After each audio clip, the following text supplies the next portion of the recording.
Aí a gente volta para a tela, né? É, só vou desligar aqui quando abrir, senão fica saindo o áudio nos dois.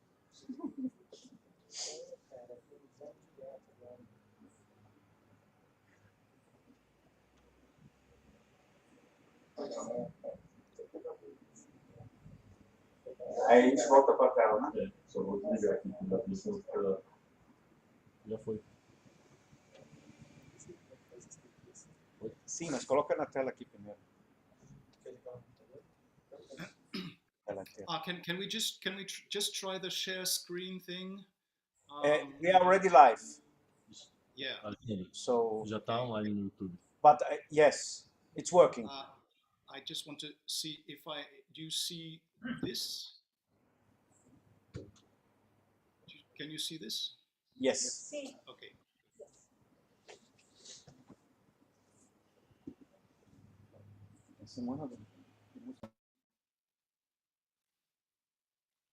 YouTube. Então, boa tarde a todos, bem-vindos a todos que estão nos assistindo aqui. Estamos no início do Festival de Música Antiga, que acontece anualmente aqui na EMESP. E já começamos com os ensaios para o concerto que vai ter no fim de semana. E hoje temos uma masterclass com um convidado muito especial, que é o Patrick Ayrton, um professor do Conservatório de Haia. Agora ele está dando aula especialmente em baixo contínuo e vai dar uma aula sobre improvisação para a gente, que é um absoluto privilégio, uma área que você vê praticamente só no mundo do jazz e aqui nesse mundo nosso barroco. Então, sem mais delongas, vai ser em inglês, a gente vai tentar traduzir no melhor modo possível para vocês aqui. Bom, muito bem-vindo, Patrick, very welcome. We are honored to have you here and giving us this masterclass this afternoon. Thank you very much. Thank you. It's all the honors for me. I'm delighted to be with you in Sao Paulo. My first time in Sao Paulo. Yes. One of many in the future. Yes, Patrick, maybe just to say, maybe we can translate, or maybe everybody speaks English. I don't know. Maybe for those who are not here, I don't know who's watching. So I think we have kind of what you say. We try to translate, so make it maybe in bits. In bits. Okay. Yeah. Well, I will try also to speak very slowly. I apologize. I can't speak any Portuguese, any Brazilian, any Spanish, a little bit of Italian, and maybe and I'll just try and speak English, sort of royal English, like the kind of our new King Charles speaks. Yeah. But before you start, please tell us a little about yourself. About myself, well, I was where do we start in the 20th century? So yeah, I was born in London in 1961. My parents moved a lot, so I grew up mostly on the continent here in different countries, so not so much in England. And I studied, I did some piano as a kid, but I was very interested in other forms of keyboards. And so I went on to study organ in Vienna and harpsichord in Holland. And then later I got a job teaching in The Hague. And that's where I met you, Alessandro. And there was a beginning of a very lovely friendship. Then I moved to France, and now I'm based in France. I still teach in The Hague. And basically, that's what I do. I'm very interested in many things in music. Improvisation for sure. I conduct as well. I compose. I arrange. I just love doing music. I love musicking. Okay, this is a lot to translate. Bom, ele nasceu em Londres, né? Resumindo assim rapidamente, ele estudou órgão em Viena, pelo que eu me lembro que ele disse, e cravo em Haia, depois virou professor de cravo, e agora ele está mais focado na parte de baixo contínuo. ele gosta que ele chamou de musicking, ou seja, fazer música em geral, né?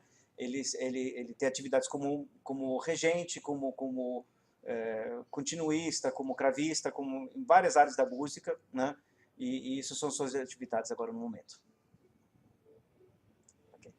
So today I want to talk to you about improvisation because, in fact, in the early music movement, the revival of the early music movement, which started now at least about 50, 60 years ago, if not more, we are very good at interpreting music. We play the music from the page, but we are not so good at improvising. And in fact, back then, if you take the time of Bach or Frescobaldi, Telemann, Handel, Purcell, 90% of the time they improvised. Então, a gente é de uma geração de músicos que está muito acostumado de tocar com partituras e tocar o texto escrito, né? E a gente tem pouca prática, mesmo no mundo da música antiga, de se dedicar à parte da improvisação, que era uma parte que fazia muito parte do fazer musical na época do Barroco, na época da geração do Bach, do Purcell, do Henry, logicamente anterior a isso e depois disso também, né?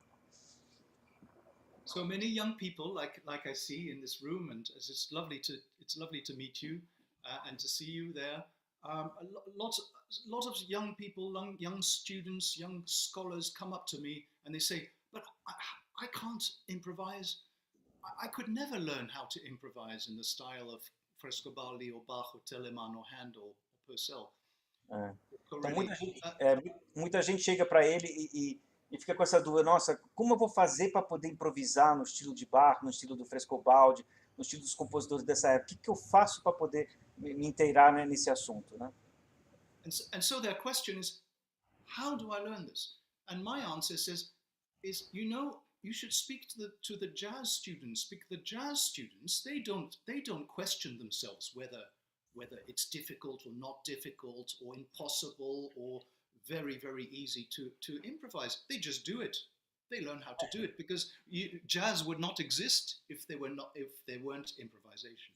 Então, a resposta dele é que você devia entrar em contato com os jazzistas, as pessoas que fazem jazz, porque eles nunca têm essa questão de saber sobre improvisação. Faz parte do estilo, da lógica, né, de tocar o jazz, é improvisar. Então, a gente teria que entrar mais em contato com eles para saber sobre esse assunto, né, o que seria improvisar.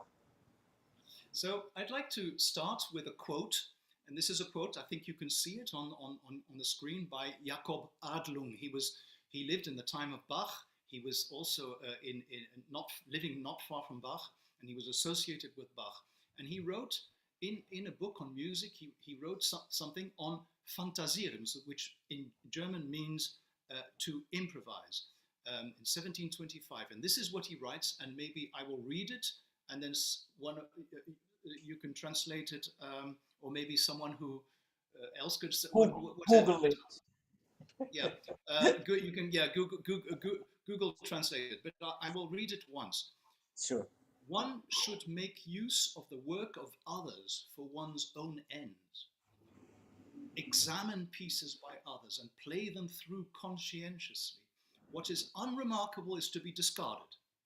Whenever a passage occurs that is pleasing to the ear, or there is a variation of a passage that is already familiar to you, then examine to which rule, and by rule he means voice leading pattern, schema, contrapuntal device, etc., to which rule it belongs.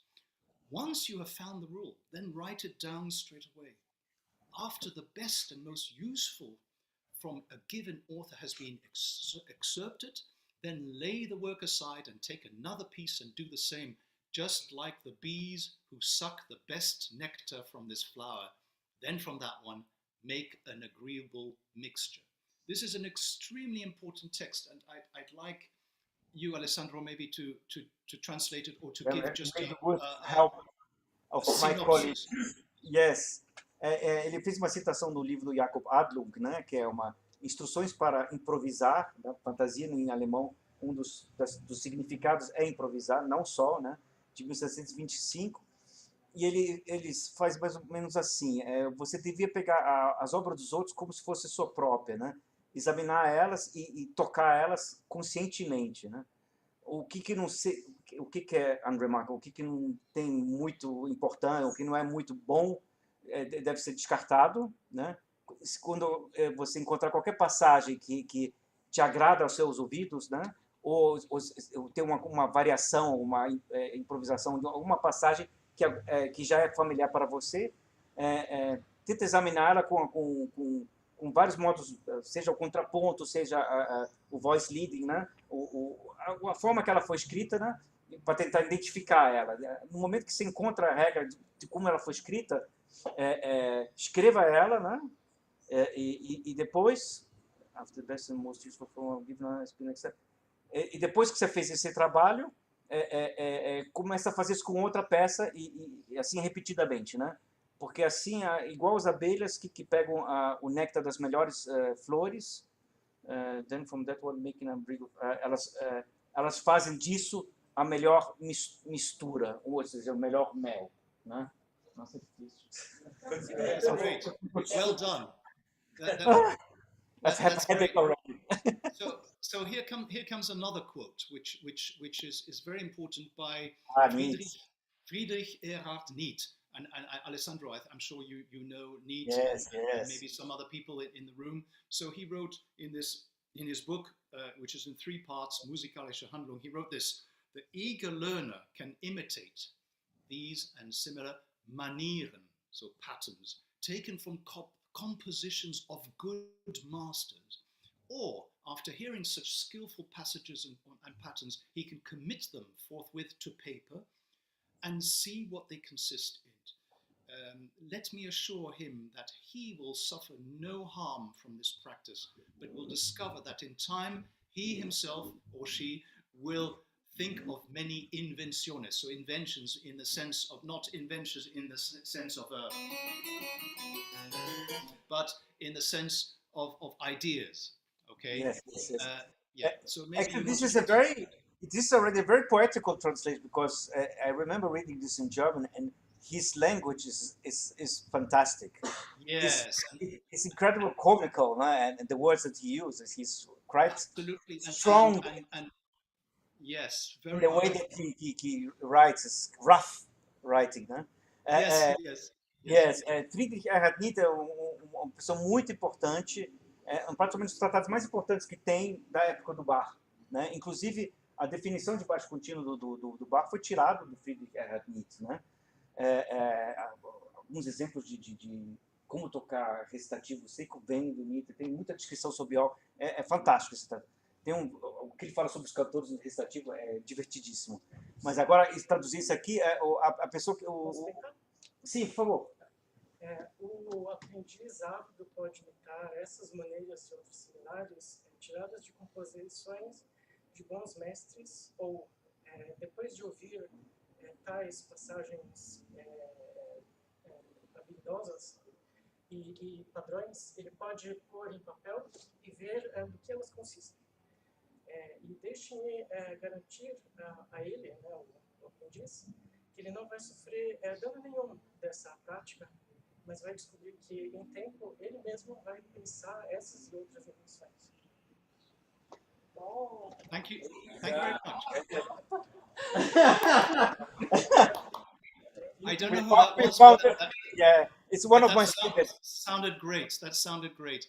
Okay, so listen, everybody. What I want to say, the very first thing, and which is so important, and which transpires from these 2 texts, these 2 contemporary texts, written in the beginning of the 18th century. What transpires is a very important thing.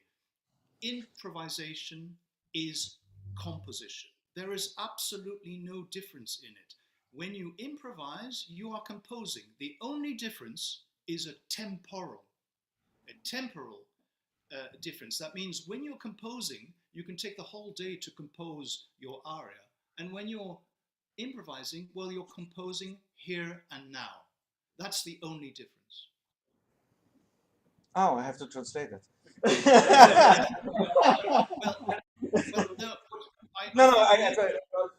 Você quer tentar de novo? Ele diz que a única diferença entre compor e Improvisar é o tempo em que isso é feito. Porque, é uma questão compondo, temporal.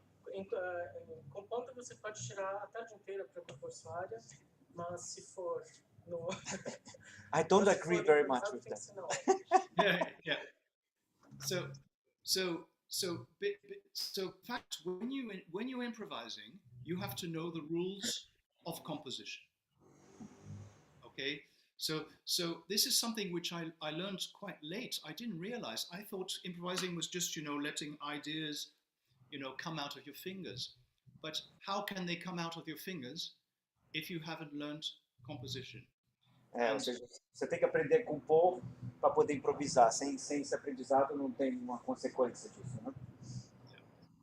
And so, I have a message for you, and the message is, well, composition starts with. So, in fact, when we're looking at this music, we have to think: what is the very first step? What is the first step? And the first step. Passo, né, para improvisar, né? What is the first step? Well, the very first step, ladies and gentlemen, it's very simple. In this, if we're talking music from say 1550, 1600 and onwards to 1800, I suppose this is the music.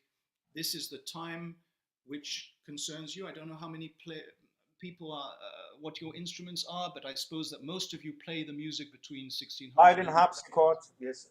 Yes. So most of you are playing sort of like viola. Yeah. So I assume, let's say 1600, 1800. Yes. This is the time of counterpoint.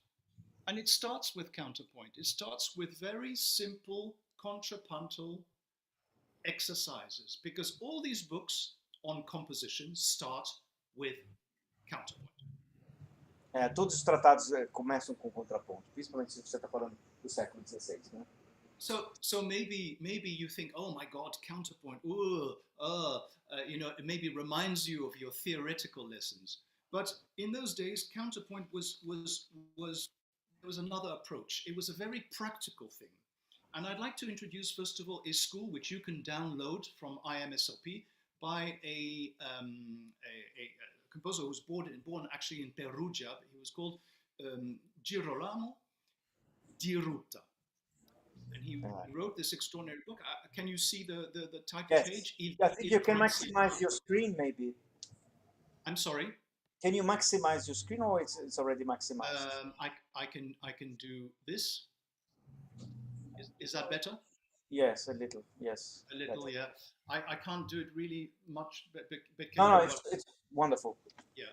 So Il Transilvano was a book written in the form of a dialogue. It's very nice. It's very it's very friendly and user friendly and very fresh and amusing. This dialogue between a nobleman from.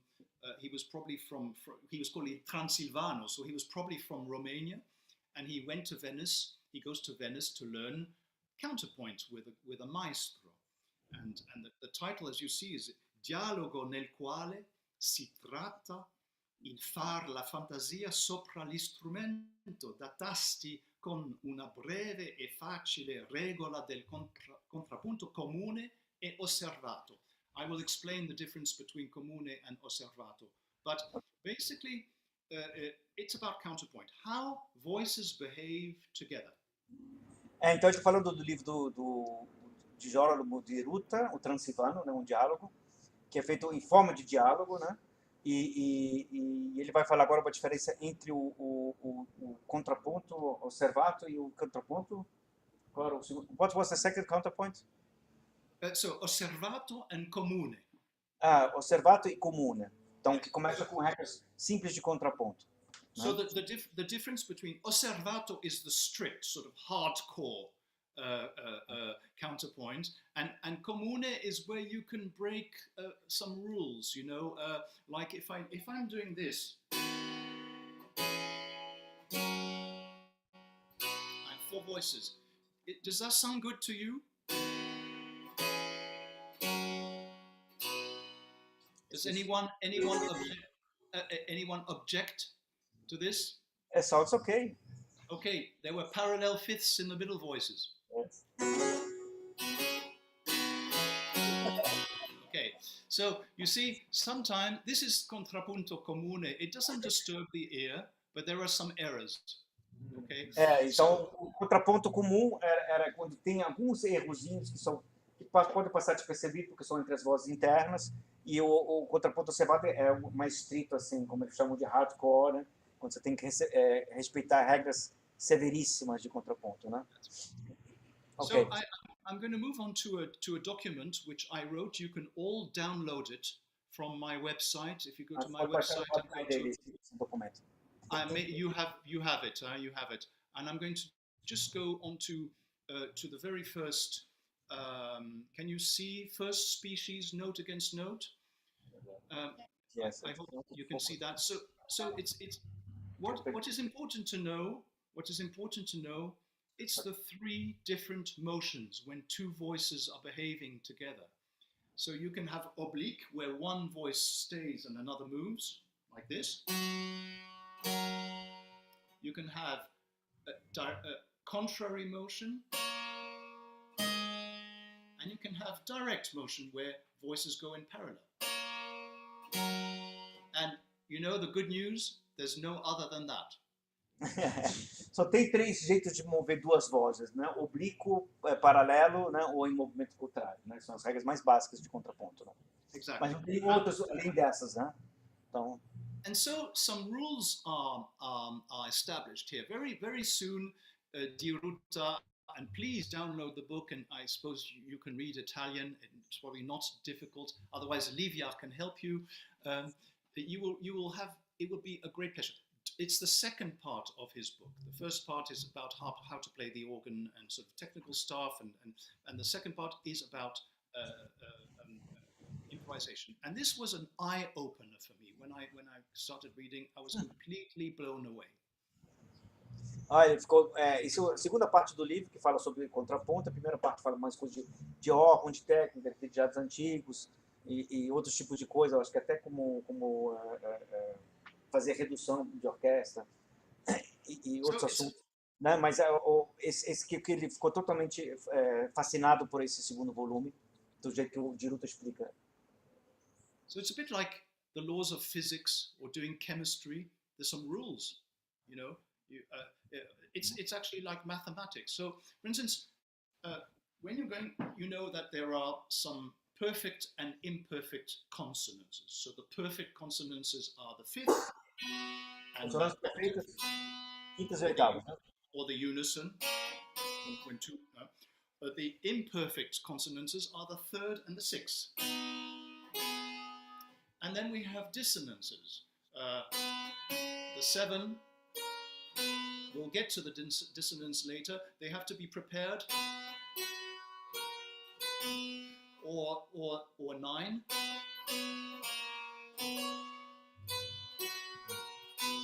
So these are dissonances. We'll get to that. Concerning the consonances, there are very strict rules. When you're going from a perfect to a perfect, so meaning from an octave to a fifth, you see. Ele falou de consonantes perfeitas e imperfeitas, né? Eu acho que todo mundo já ouviu falar disso. Ok. That's right. Agora está mostrando como você faz de uma quinta para uma fifth to octave, yes? Yes, from an octave to a fifth. Uma quinta para uma oitava. É uma oitava para uma quinta. Octave to a fifth is always but in general from a perfect consonance to a perfect consonance you have to go, and there's no other way, in contrary movement. So. Entre consonantes perfeitas você tem que fazer sempre o movimento contrário. Yeah. When you're going from an imperfect to a perfect. De uma imperfeita para uma perfeita. You can go any way you want. Like. Aí você pode ir em qualquer direção. Yes. So there are many or so it can be oblique, it can be contrary, it can be direct. When you're going from pode ir em qualquer direção, né? Yeah. And when you're going from an imperfect to an imperfect, it's the same. You can go wherever you want. You can do or maybe so whatever way you want. And then when you're going from so you have all these rules and you learn them. There are only 4 of them, 3 or 4 of them, 4 of them actually. and quite soon you find your way. But what I want to do now is to move on to and to show you the different types of counterpoint, and we're going to stay with two voices. So I'm going to move on to Os outros tipos de contraponto, né? yeah. Que é sempre o movimento contrário ou o movimento paralelo, né? Mas isso só para as consonâncias imperfeitas, né? Consonância imperfeita é sempre o movimento contrário. So I hope you can see this page. You see this page now? Yes. This is a very interesting page where he's going to if I do the top line, contrapunto di nota contra nota. So note against note, and we get this.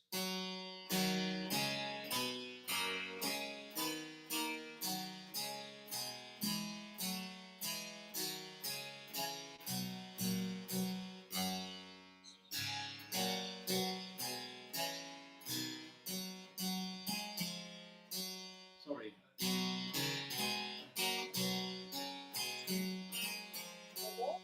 I don't know if you can hear the sound.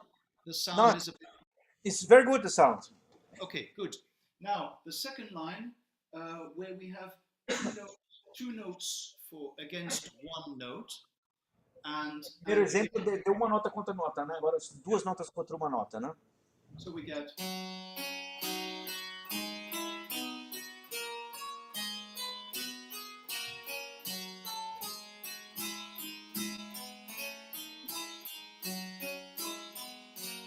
etc., etc., etc. And here is using only consonances. Olha, só tem consonância nesse, né? So using those rules. So here we have already a very good exercise of counterpoint. You take a subject, you take a soggetto or cantus firmus, and you give yourself a mission. I'm going to do note against note. Entendi. Então você faz como se fosse um exercício. Pega cantos firmos e vai fazer só consonâncias perfeitas contra cantos firmos que você pegou, né? Now this you could do, the keyboard players can do themselves, or if you have a flute and a cello and a violin, or two violins, this could be a very good exercise where one plays the cantus firmus and the other one plays a counterpoint. Então você pode dividir entre dois músicos, um toca um contraponto, outro toca cantos firmos, ou vice-versa, né? Para fazer o exercício, né? Legal. Now we move to the consonances. They can be sometimes tied, so in a way prepared, and this is very interesting. I will play now the contrapunto di note ligate. Consonâncias ligadas, né?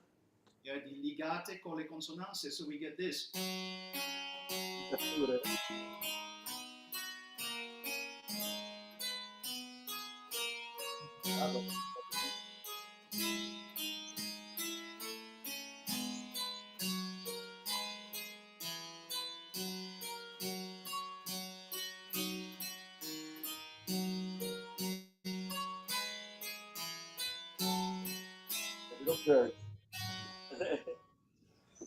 Sounds like virtualists. That's right, and well, you've exactly. I was going to play something for you, and that's the next thing. I'd like to play you the beginning of this extraordinary piece by John Bull. I thought it is in Domine. I thought exactly of this piece. Please. And what John Bull is doing, ladies and gentlemen, is exactly that. He is using perfect consonances, but with ligature, so tied.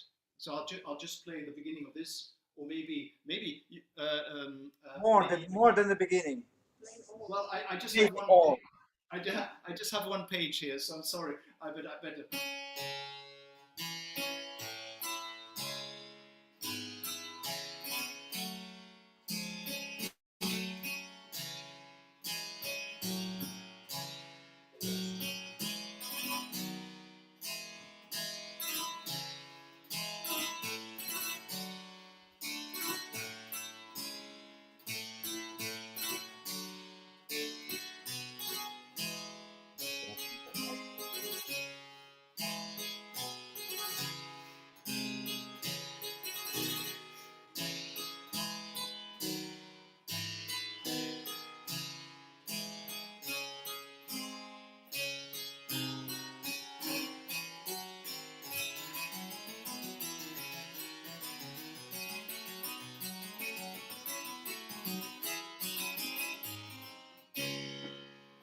So Yeah.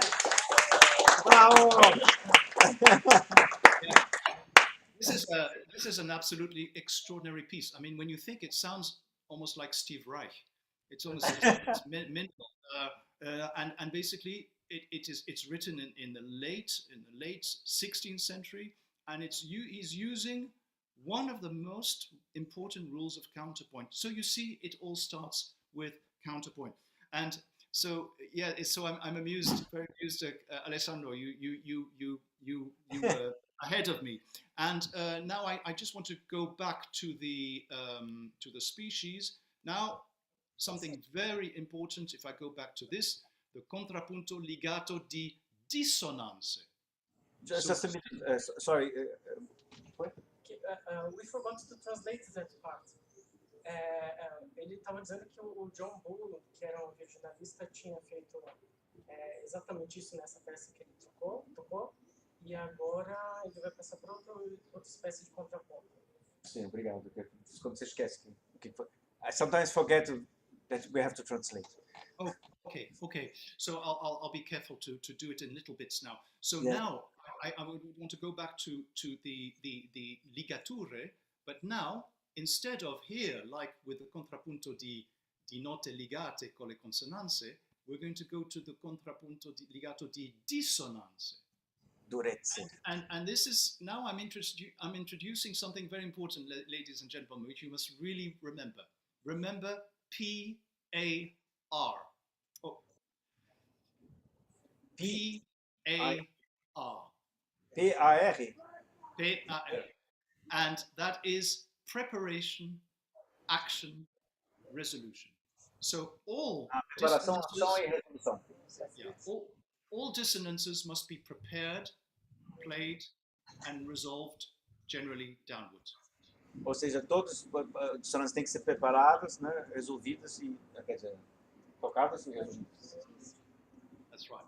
So if I play this exercise with this example of contrappunto ligato di dissonanza, you will see that each one is prepared by a consonant. So So prepared by the octave, a 7, a 4, a 4, a 6, a 4, a 4, a 7, a 4.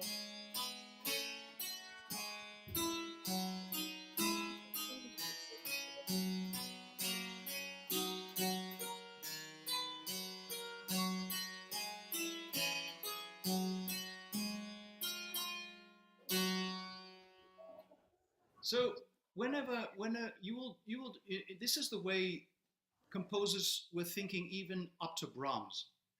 Brahms in his symphonies is still preparing and resolving downwards his dissonances. Essas técnicas, as regras de contraponto, elas estão até na época de Brahms ainda. O Brahms usa elas, né? Essa forma de preparar a dissonância de uma forma correta e resolver ela de uma forma correta. Né? So I would like to I would like to, sorry, now how do I yes, I want to go to, I'm lost here because I can't see, how do I take this away? To close your PDF or to close the to close the PDF, to close the PDF. I did it before, but I can't do it anymore. I don't know why. Try Control W. Control W.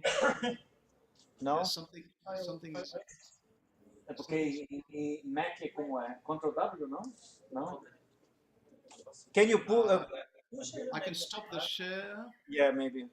I can stop. Yeah, something has gone wrong. I'll share the screen again and desktop here. So now I'd like to move on to something which I like very much with Die Ruta, and then I'll move on to something else.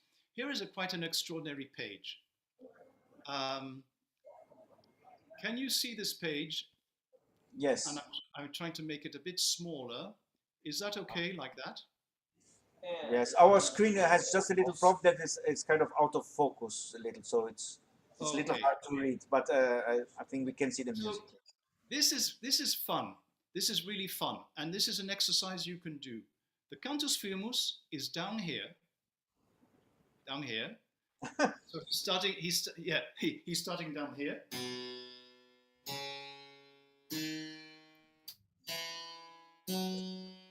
And there's a second page, but well, to make it easier, and then he gives 1, 2, 3, 4, 5, 6, 7, 8, 9, etc. possibilities for this bass, which is quite great. If I play the top one, I'll do it from my iPad. It will be easier.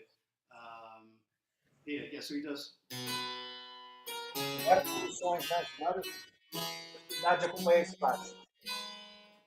So I'm playing this line with the cantus firmus. Okay. And so the first one is.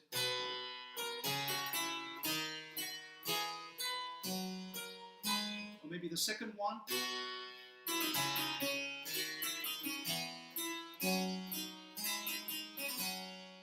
Etc. Or maybe the third one.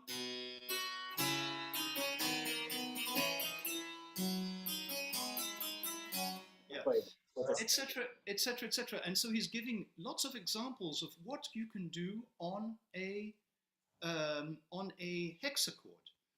So what I would like to ask is, does anybody want to come and play? One person plays the hexachord and the other tries to improvise from what you know in counterpoint. I see 2 harpsichords, so one could play the cantus firmus, and the other could play just a very, very simple Who would like to play?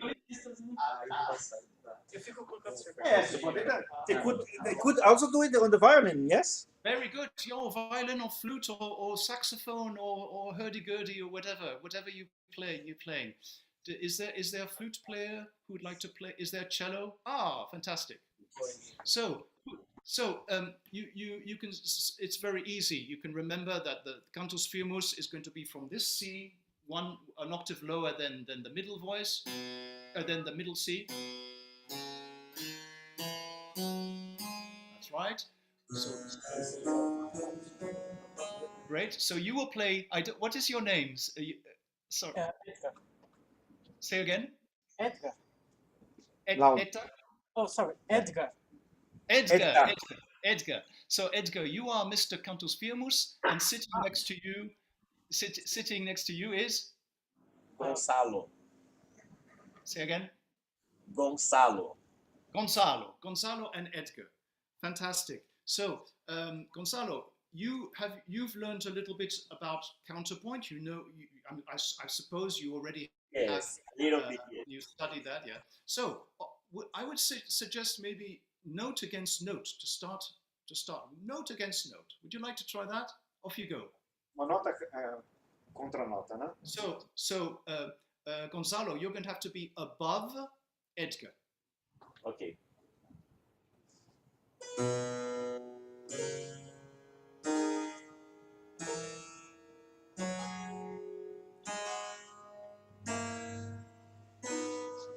Yeah, you don't need to. Cravo. So you don't need to go higher than la. Ut, re, mi, fa, sol, la. Okay, and so Gonçalo, it started very well, but then you did this. What is the problem here? It's not a consonance. That's right. This is a dissonance and needs to be prepared. Mm-hmm. So let's do an exercise. We're going to do only consonances now. Only consonances. So I'll give you an example.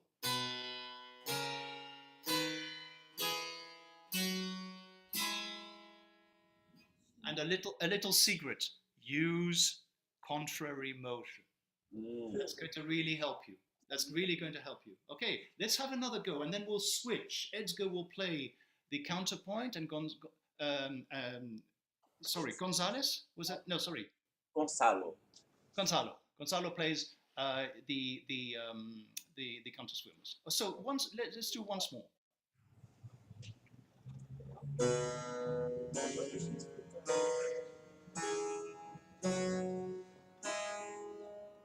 Excellent. Excellent. Can you go down now? You go down.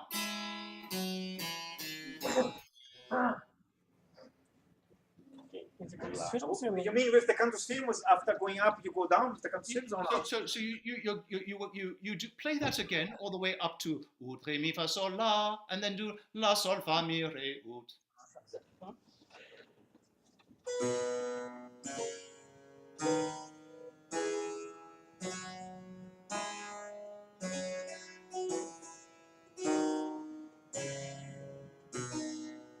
Yeah, what you can do that once more, and you stop at the top to look at the view, and you go down. So you do this.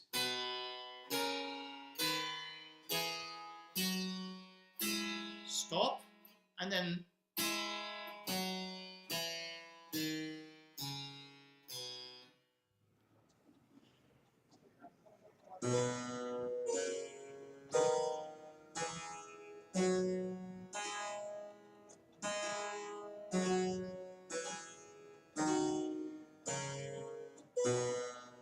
Yeah, that was all correct. I think does everybody agree with this?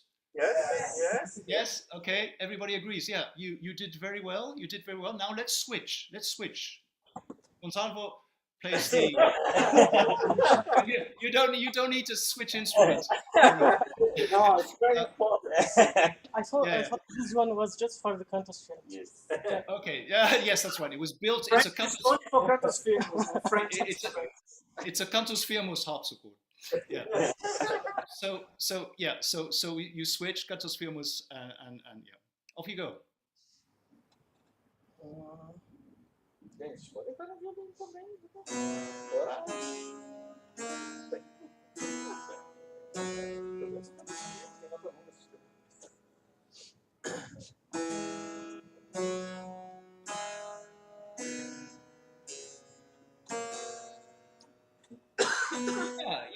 Yeah. Oh, yeah. There were a few little issues here. Can we do it once more? I have trouble hearing the Gonzalo, your harpsichord. I don't know why, but I will. Yeah, I have to. But you don't listen well. The French you can't listen well. The Italian you don't listen well. Yes, no, but it doesn't matter. I will pay more attention now. I'll pay more attention. Let's do it in two parts. Ut, re, mi, fa, sol, la. We do that, and then we do la, sol, fa, mi, re, ut. So do the first part. It is very hard not to think ahead and plan everything before even. I know. But you know, Edgar, simple things are difficult in music, and this is an exercise I've just done in The Hague. We had a big academy, and even some of the teachers joined in, and they were having trouble. So it's not easy because you have to do a lot of thinking. And as I said, composing here and now, composing in the instance. And you have to think of the rules, basically. You have to have the rules in your head. But intuition helps as well. So it's not only mathematical, it has to do with feeling as well. So off we go. Have another go. Have another try.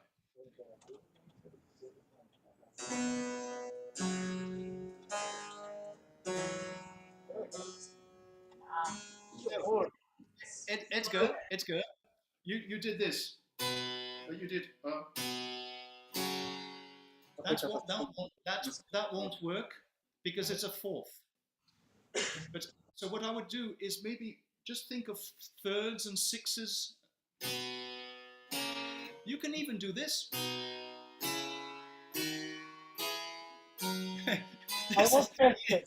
Even that is.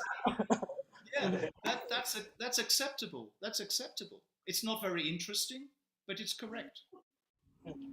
Try that.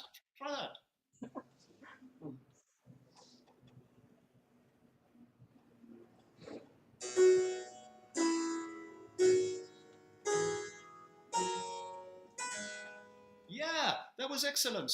That was very good. Go down now. Go down.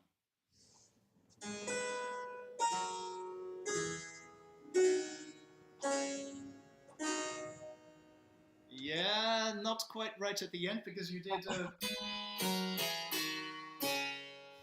So what this is hitting an octave in direct motion. So you will not go to hell, but maybe just to purgatory. Okay, and then it will be decided if you can come back to the world of the living. But no, what I really liked is that you did first a contrary motion. You did this. You did, I think, and then you went back up. That was very cool. You did this, and then you went, and then you could go down as well. You see. Well, anyway, I think we should all say bravo to our two. And I'm honestly, and maybe you can translate this, Alessandro. Yes. I cannot recommend more doing this. You two instrumentalists, or a vocalist and instrumentalist, or two vocalists. One does the cantus firmus, and the other does a counterpoint, and it doesn't need to be so complicated as this. Which, but the proof that they did it is that it's written here on this page. Di Ruta. É uma coisa realmente necessária de fazer em companhia com alguém. Alguém toca cantos firmes, outro faz esse treinamento, né? Que ele recomenda muito. So this was I would say, the first part of my what I wanted to tell you about. Counterpoint. The more you discover about counterpoint, the more improvisation will be like. Will become natural to you. E quanto mais você fizer isso, mais vai ficando natural, né? Isso é uma coisa absolutamente prática, né? It's a practical issue, né? It's a training. That's right. It's a practical training, and anyway, it is something which I think is the very beginning of everything. It's the beginning of everything, because everything is counterpoint. If I play. It's counterpoint. If I play, it's counterpoint. Everything is counterpoint. If I play, it's everything. Everything is about voices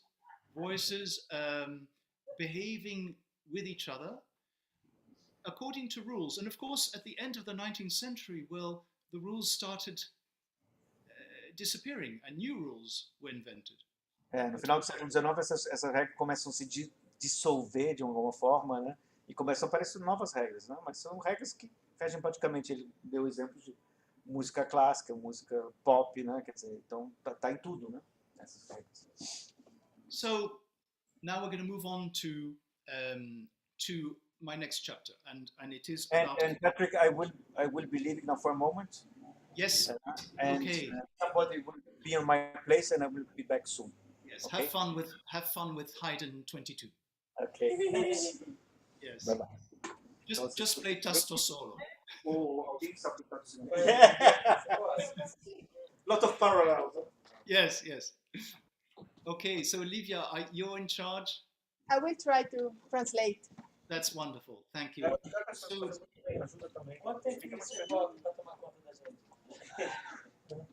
So you know, all the music, most of the music we play, if we think of Bach, Telemann, Handel, Corelli, Purcell, whatever, when you look at this music, you realize that there are only three different elements in this.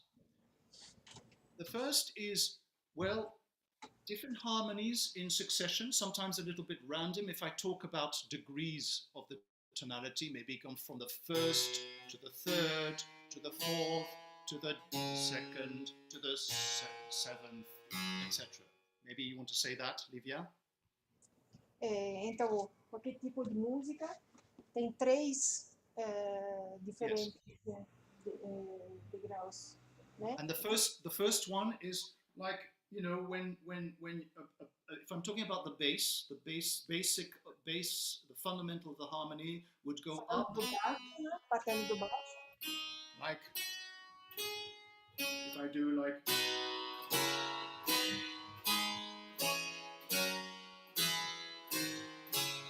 So I'm navigating through sort of randomly through tonality.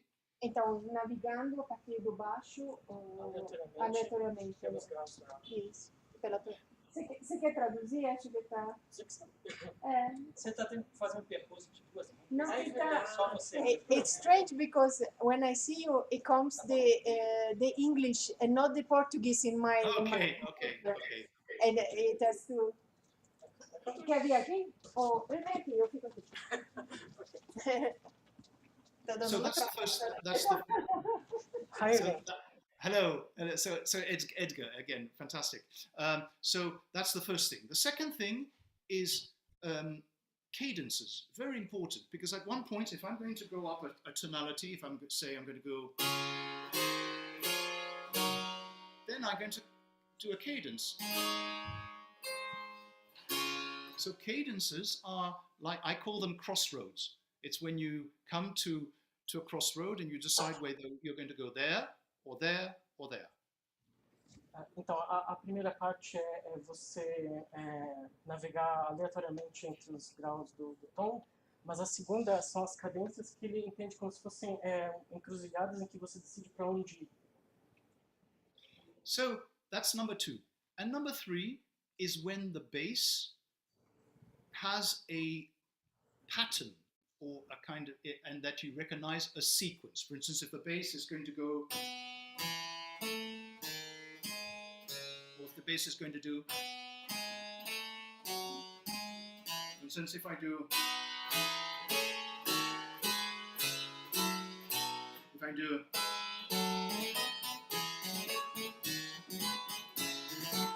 that is a sequence. You all know what sequence is. Do you say progression maybe in Brazilian? What do you say? Progressão. Sim, progressão, mas progression too, but because of partimento, people are saying sequence too. Sequence, that's right, yes. And indeed, in partimento theory, it's called moti del basso in Italian. So that's number 3, but it's not that it's 1, 2, 3 in order of importance. I'm just saying that these 3 things sort of like what the Germans call Sätze, so where you are sort of navigating through a tonality, and then you come to a cadence, that's number 2, and 3 is, well, there can be a sequence or many sequences, and this is what we're going to look at in the next half hour, 45 minutes, before maybe we take a short break.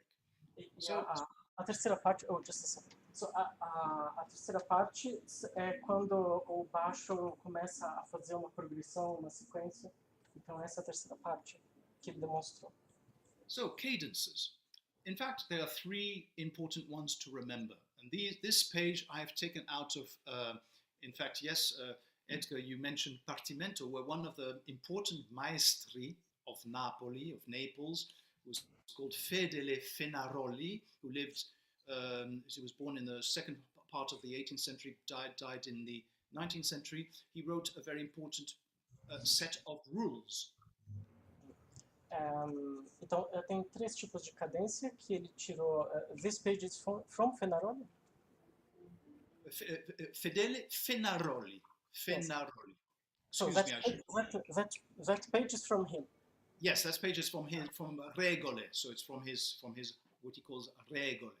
Então, ele diz que tem 3 tipos de cadência que importa saber, e ele tirou essa página de um tratado de partimento do Fenaroli. So he explained, for the ones who understand Italian, you can see the Italian here, and the English translation here. So let's look at the simple cadence. Well, a simple cadence is when nothing is happening really on 5. 1, 5, 1. When nothing really interesting is happening on 5, it's a simple cadence. So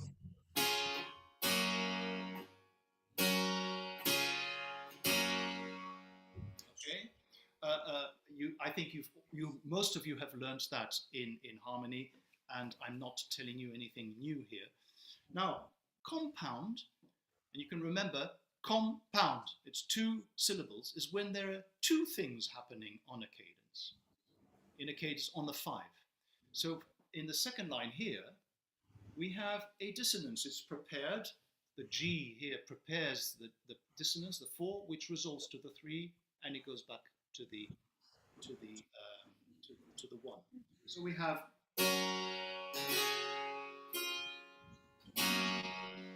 It could be also a 6/4 chord where we have. But the most important is that we have two sonorities, two harmonies on the 5, instead of only one here. We have two. Então, a cadência simples é simples porque nada acontece no grau quinto. E a cadência composta,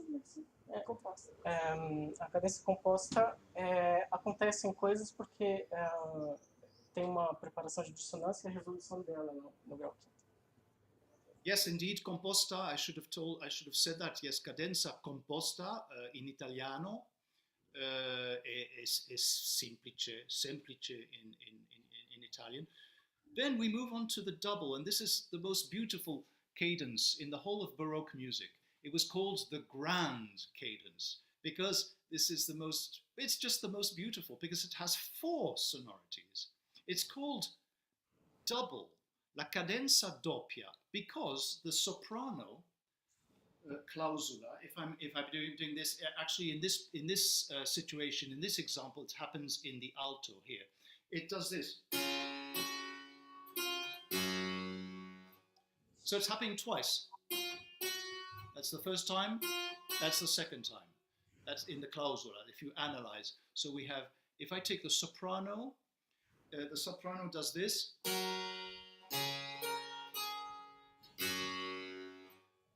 And the alto does, the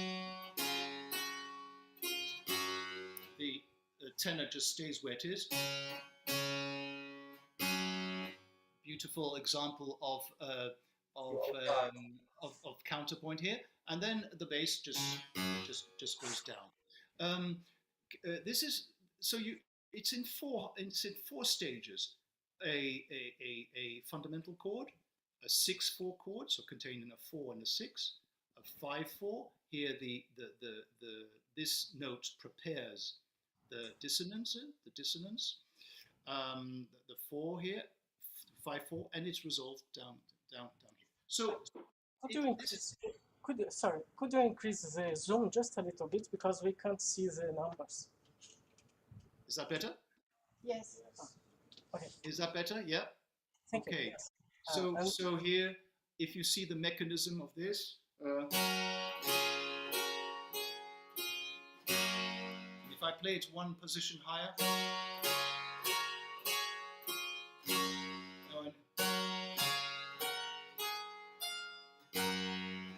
and you will see this cadence absolutely everywhere in all the music you're playing, at least certainly from 1580 to in fact much beyond 1800, well into till the end of the when Schumann does this, he does a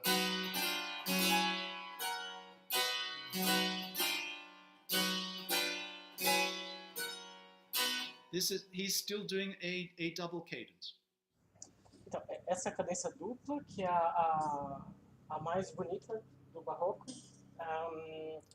e ela é dupla porque, como diz isso, acontece 2 vezes o movimento da voz que faz a resolução, e ela ocorre desde 1580, mais ou menos, até o exemplo que ele acabou de dar de Schumann. Isso é tudo que eu So whenever you're playing music, be very conscious of what's happening. Is it a sort of random walk through a tonality, going from one degree to another, sort of like climbing up?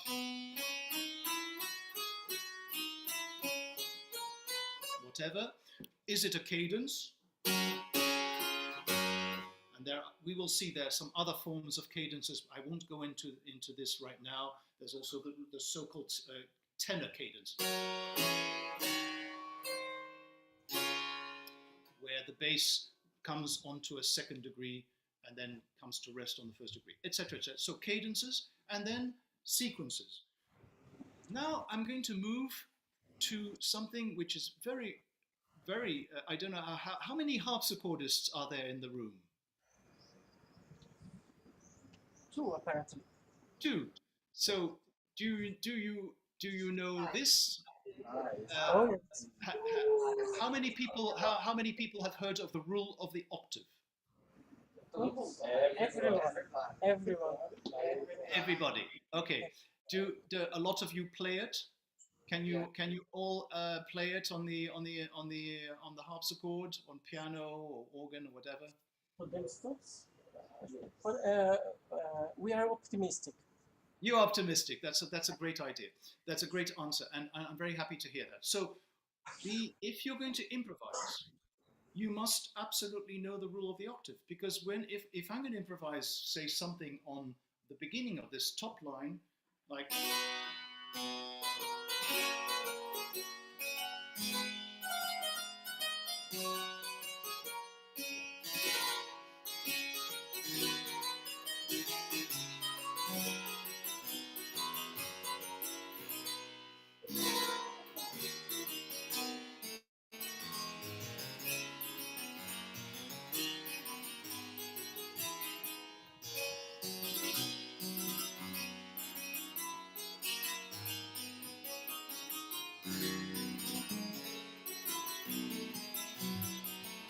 Etc., etc. I'm going to have to know what's going on harmonically. So for the ones who don't know this so well, this is from Principe de l'accompagnement du clavecin by Jean-François Dandrieux, 1719, and it is a fantastic way of discovering harmony. What I will briefly discuss is this: the importance of reading this horizontally and not only vertically, not only the accumulation of sonorities, but horizontally. The 8 goes to a 3, which goes to a 3, this goes to a 3, this goes to a sharp 4, etc. Maybe, Edgar, you can translate that. Então, ele diz que para improvisar é essencial saber a regra da oitava, que é essa página, essa página exatamente é do Dandrieux, da regra de acompanhamento. Ele diz que é importante não só ler o acúmulo das notas verticalmente, mas horizontalmente, para ver para onde elas vão. Because you see that, in fact, we discover something important, that harmony is derived from counterpoint. Didn't I tell you at the beginning that counterpoint is the beginning of everything? It is, because look, if I play the bass with the soprano, I get this.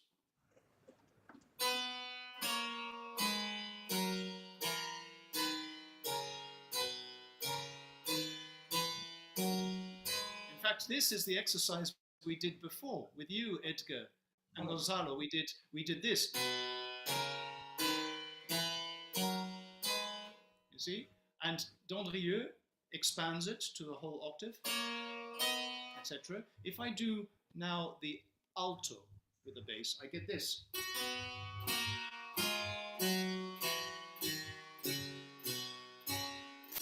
You could think boring, that alto, but in fact it's very logical. It's very logical, and this is a 4 which is not prepared, but it's the so-called transitional 4. If the 4 appears because the bass has moved, so it's fine. It's fine. We're allowed to do that. If I take the tenor, I get this.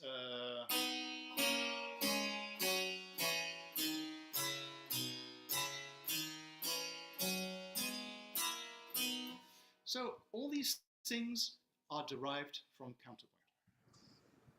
Então, ele diz que se você olhar a regra da oitava com cuidado, vai ver que a harmonia nasce do contraponto. E então ele exemplificou tocando cada voz em separado para ver o que elas fazem, e tudo isso é contrapontisticamente permissível. Inclusive aquela quarta que parece que vem do nada, mas que tinha sido preparada pelo baixo antes. So this is a page from the school. The whole book discusses every one chord after the other, The reason why I chose this table pour s'exercer de l'accord du triton is because for the first time we have the complete octave going down and up, the rule of the octave. And if you are a flute player, play this. Play this. Of course, you'll play it a little bit higher, but you can do, or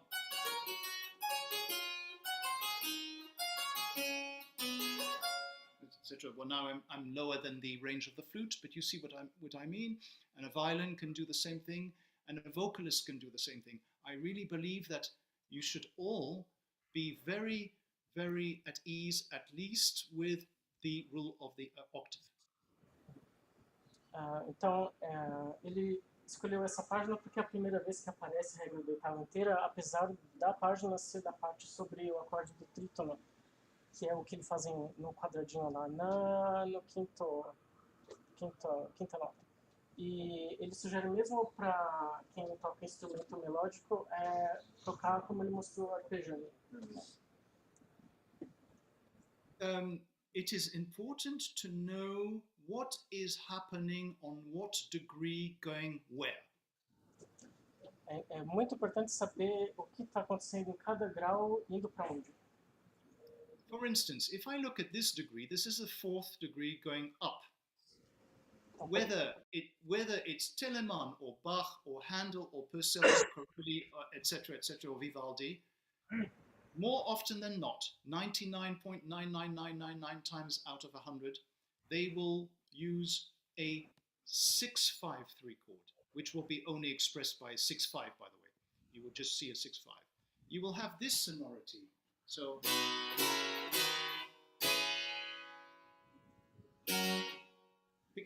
and not very often, or maybe in an older style, maybe, but even Monteverdi would do something like that. And certainly Schutzschein.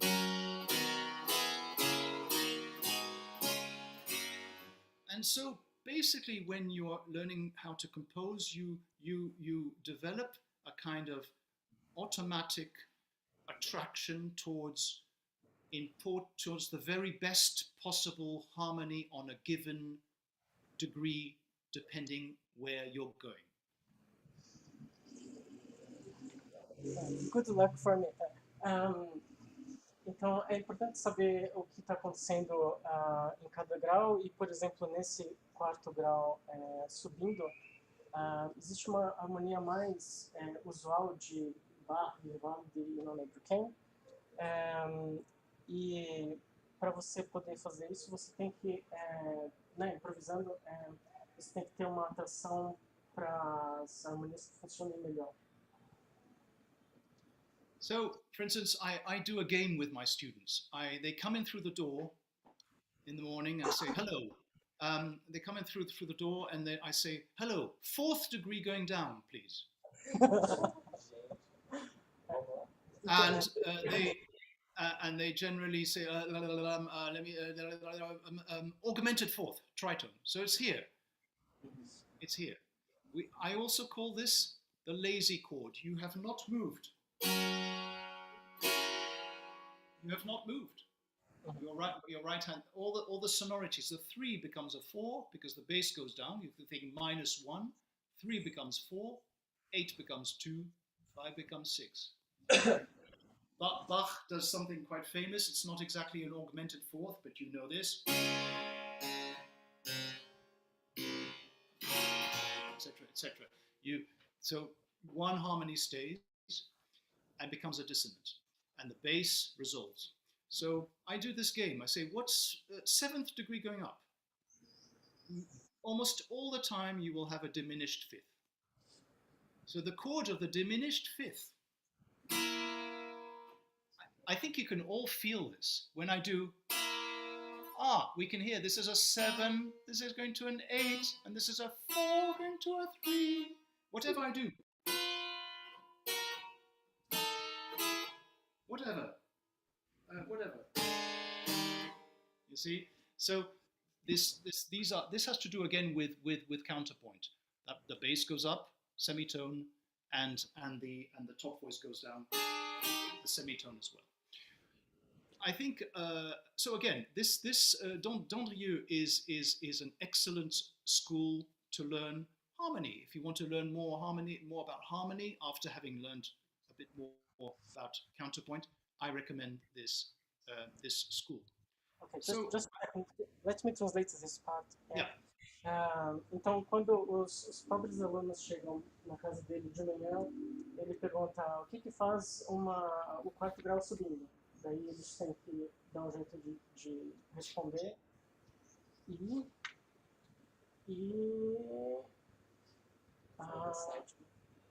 Sim, daí ele deu outro exemplo da mesma coisa, do grau sétimo subindo, e mostrou como eles costumam ir para os lugares que a regra da oitava sujeira. Okay. Thank you, Edgar.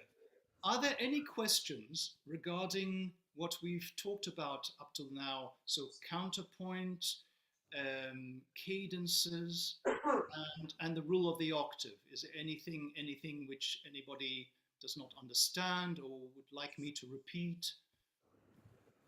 Pergunta sobre o que ele perguntou, falou também cadência, regra da oitava. Não?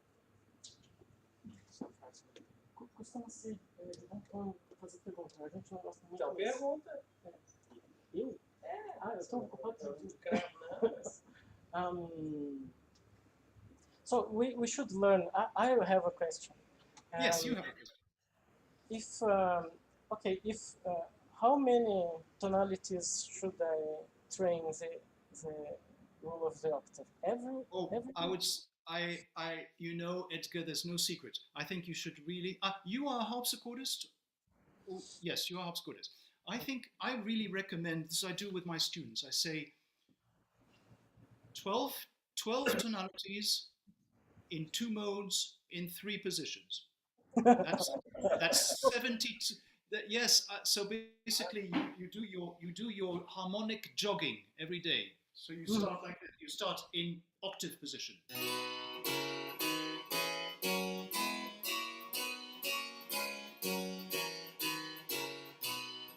Third position, etc. 5th position, and then you go to minor.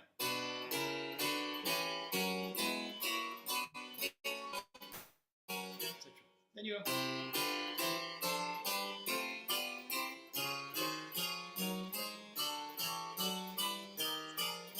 And I really recommend this. You can go in the cycle of 5th. You can go in a cycle of 5ths if you want. You can do it in whatever order you want. But I really recommend this because, you know, this is an idea which I got from the jazz students, scholars, teachers, pedagogues. They play in every tonality. Everyone, all of them. Yeah. You should be. Just a second. Então eu perguntei se era para em que tonalidades tocar, ele disse bem, todas as maiores e menores. Como se fosse Cooper pela manhã. Eu treino isso todo dia. So no chance of me doing like PDQ Bach. Do you know him? Like doing preludes and fugues in every key except the difficult ones. Yeah, yes, you know, if you're going to play, I don't know if have you played Matthew Passion? Have you played John Passion? But I really hope for you that you will one day have the joy and the enormous joy and to play these passions, these great works. You will see that sometimes you need 5 flats, 5 sharps. It goes very far harmonic. It goes very far, and certainly it's something I recommend.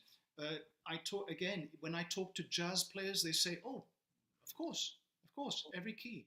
But we are lazy. We Baroque players, we're lazy.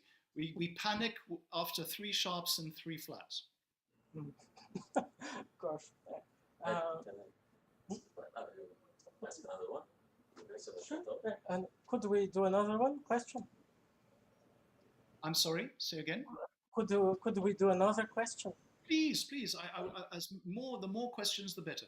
Okay, Mr. Patrick. So what I am understanding from this is that these rules are more applicable to the continuos, the basso continuo, right? When we are like when we have a when you say that we have three motions, like when we think of the bass going randomly through the key, and when you have those the patterns, and I forgot the other one. So we always thinking what? Cadences.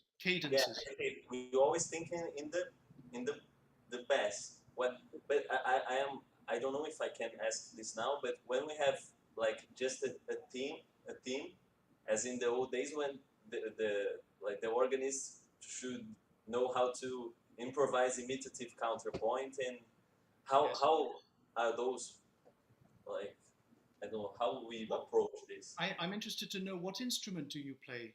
I play the piano. I'm starting to play harpsichord as well. Yeah. I don't study here. Well, I think again, every source talking about basso continuo every person. Take Telemann, for instance. If you take Telemann, he wrote a little book to explain how basso continuo works. He says this is where composition starts. You learn composition from basso continuo, and from the awareness of on what degree you are. So it's a little bit more complicated if you go back into the Renaissance, because that's when the tenor was very important. The tenor, and then so it was a middle voice, and then but I would say from 1600 the bass becomes more important. We will go back to a little exercise later. We will go to an exercise. You've probably know this. You've heard this.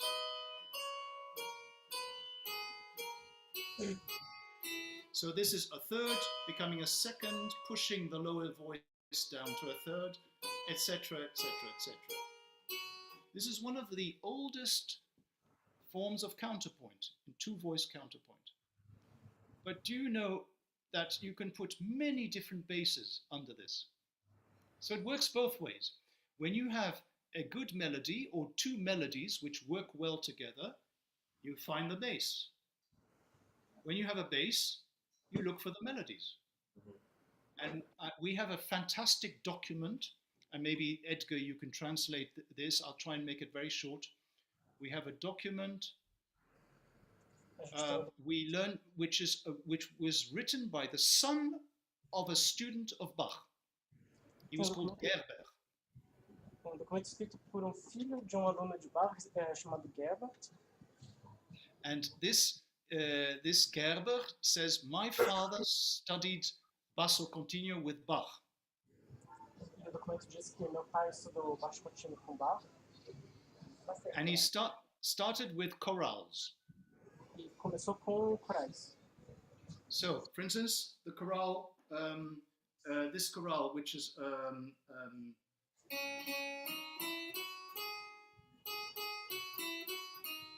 so he would give this the bass, and he would say, now find the middle voices. So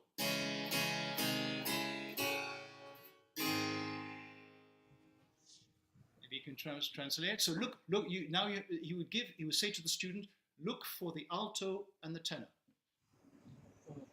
Então, o exercício era dado ou só com a voz do soprano e você achar o baixo, e se tivesse as duas para achar a voz do meio, e assim por diante. E o Rodrigo tinha perguntado como é que faz a contraponto imitativo se você está pensando no baixo já. Ele disse, não, você pensa no baixo primeiro e depois... And surprisingly, the next thing he says, now look for your own bass. So look for different basses for this. So it could be, okay.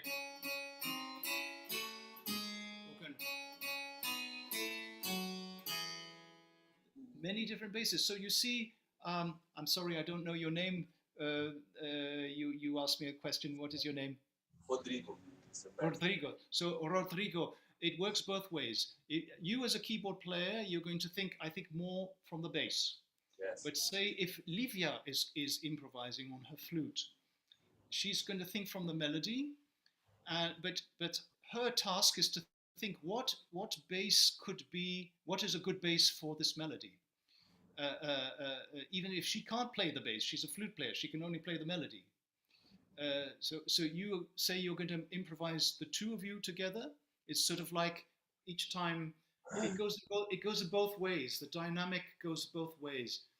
You are analyzing what she is playing and thinking, what kind of bass can work on this, and she's thinking, what kind of discount can work on that bass. So it works. That's the pleasure and the joy and the fun of improvising together.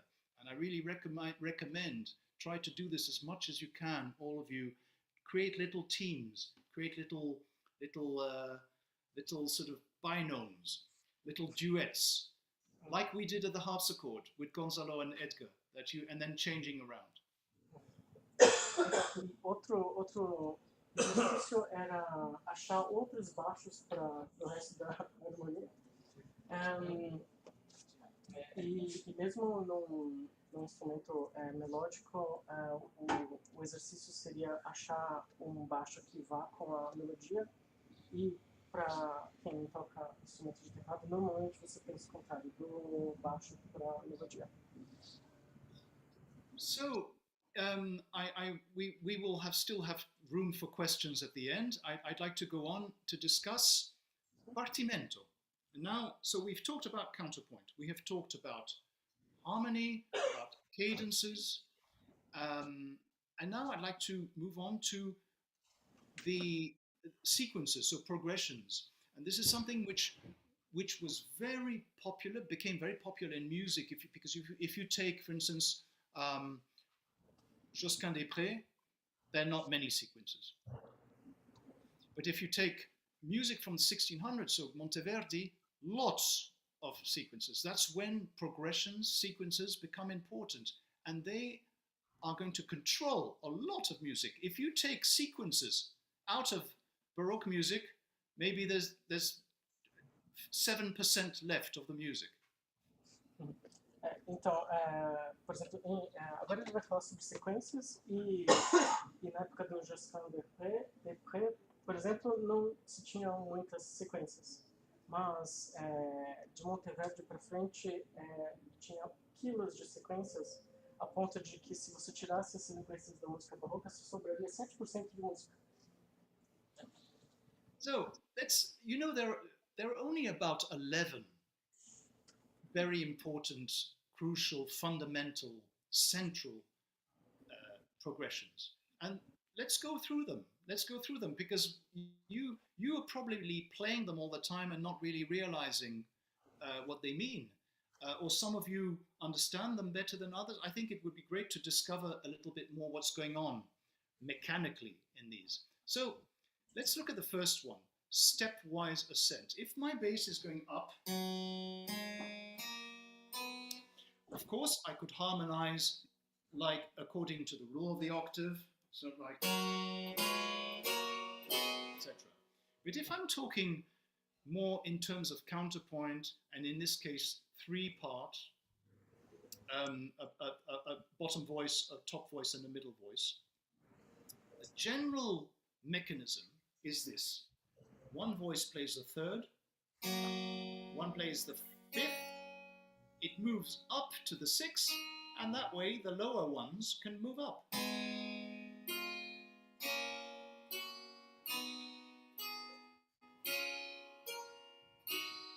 I don't know, do you know the composer Jan Pieterszoon Sweelinck, Dutch composer? There are pages and pages and pages and pages of music like this. He does.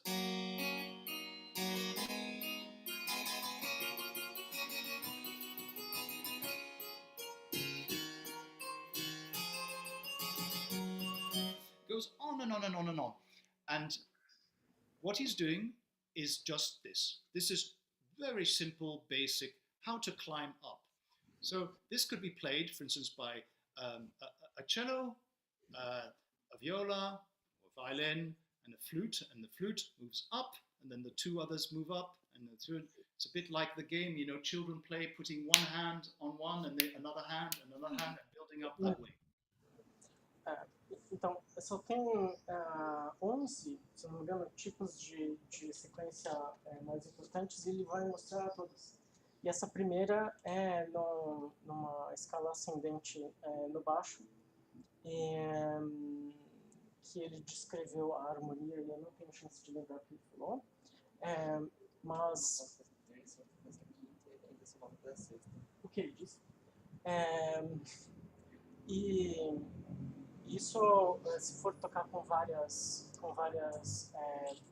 instrumentos diferentes, é como esse jogo de criança de pôr num cima da outra. Edgar, do feel free to play the example on the harpsichord if you want to give a better explanation. But it's wonderful. Yeah. So if you need, please don't feel quite free. So now, what's going to happen when we're going to go down? And again, if I take all the composers, Handel, Bach, Telemann, Vivaldi, Corelli, Purcell, and even on to Haydn and Mozart, and even on to Mendelssohn, generally what will happen is that one voice plays the bass, one plays the third, one plays the fifth, goes up to a 6 to prepare a 7. So we get this.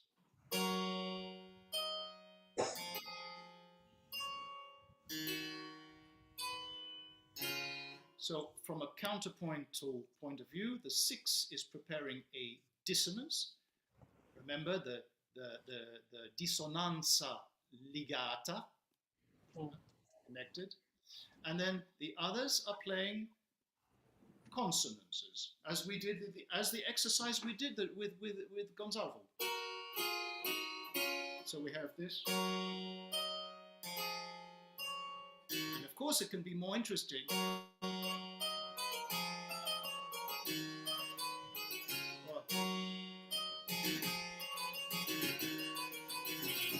Etc. And then we can, but now I'm talking about diminutions. That's the next chapter. These are just the basic molecules. Like the bones of the... Yes. This is when the composer is thinking, I'm going to go down now. So probably they were all thinking, going down, that means 7/6, 7/6, 7/6. Going up is 5/6, 5/6, 5/6. Going down is 7/6, 7/6, 7/6.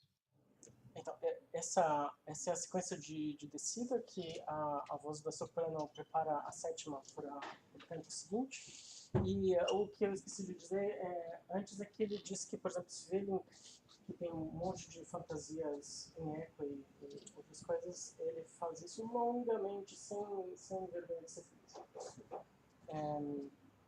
E que muitos, quando o compositor dessa época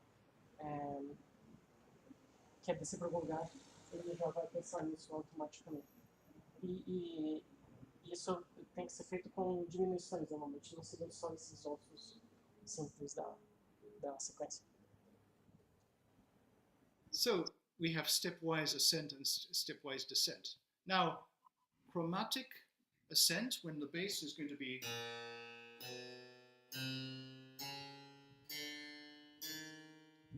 we could probably have one voice doing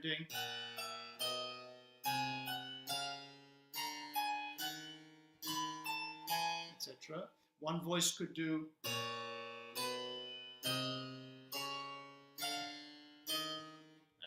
and another voice could stay. So if I just did three voices here, if I take the tenor away, it could be.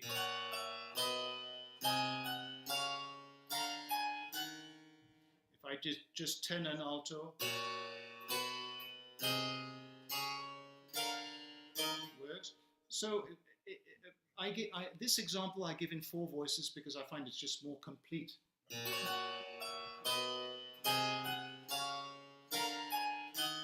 So this is what composers would do with a chromatic ascent. Então, a subida e descida anteriores que a gente viu eram por grau de químico. E agora esses são, essa é a subida cromática, que dá um exemplo com 4 vozes, que mostra todas as opções de voz. When we go down, we can have exactly what we had before with the stepwise descent, with preparing 7s and resolving them to 6s. So this is a great compositional device here. We can just do, so I'm talking about chromatic descent here, so we can do.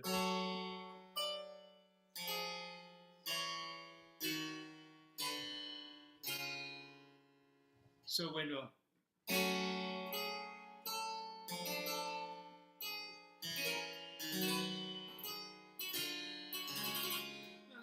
you'll see that Purcell doesn't start that way, but he will do a lot of.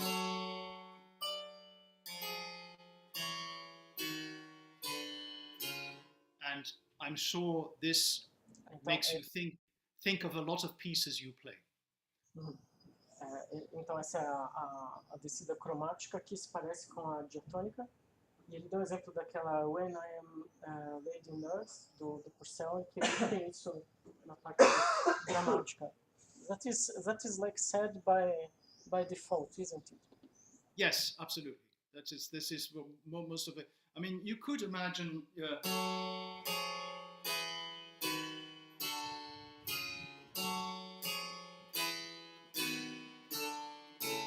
But again, it's an older style, and if we're talking like 1600, 1800, we would be thinking more of a dissonance.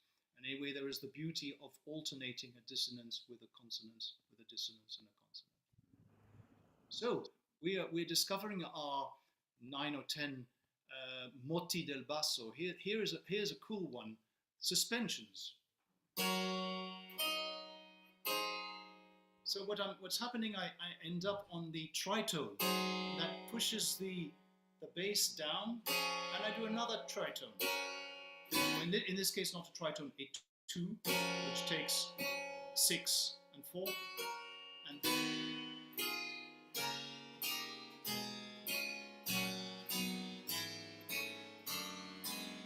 you can go all the way down the keyboard, but if say you are just a cellist and a violinist, you could test this. The cello does, the violin plays this, the cello plays this.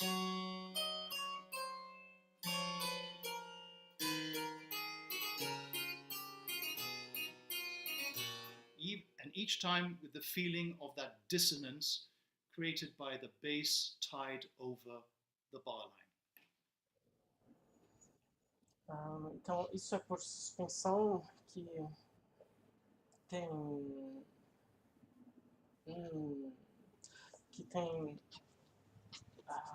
a repetição de novo de consonâncias e dissonâncias, e ele sugere, mesmo com o instrumento melódico, fazer em 2 vozes, sentindo a dissonância e como ela se resolve. Let's move up to the next one. This is one of my favorite. Down 3, up 2. When the bass goes down, this, I'm sure, how many cellists, are there some cellists, bassoon players there? Cellists? No? No bass players there? So, but a few keyboard players. I'm sure you can relate to this feeling of going down 3, and up 1. So this would be one way, a simple way of doing it. You can also do with a 6/5. So I'm playing a 5 and a 6.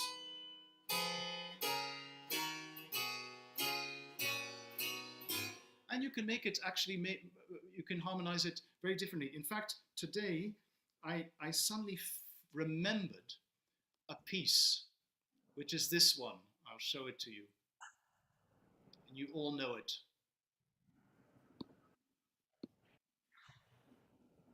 This is the Et Incarnatus by Mozart from his Mass in C minor. And he does this.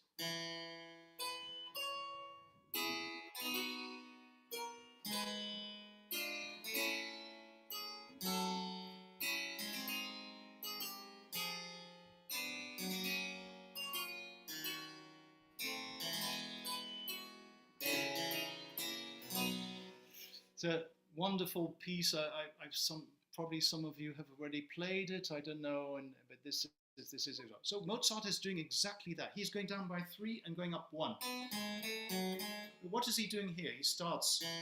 He prepares a 6, and then he does a 9. 9. Resolve. Transitional chromatism. 9.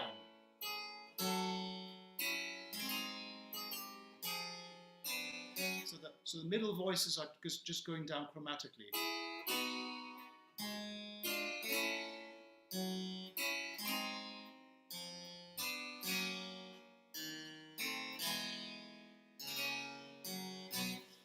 Quite extraordinary, quite extraordinary. So I just wanted to show you this because you see, even up to Mozart, there is this idea of a progression and finding a good solution harmonically and contrapuntally. Essa sequência desce uma terça e sobe 1 grau. É a sequência preferida dele. E ele mostrou esse exemplo do uso em Mozart com cromatismo. So this is down, up, down. So we're going to discover another one here. Down 4, up 1, actually, not 2, but basically up a second. That's what I meant. So this is a very famous one. I suppose you know this.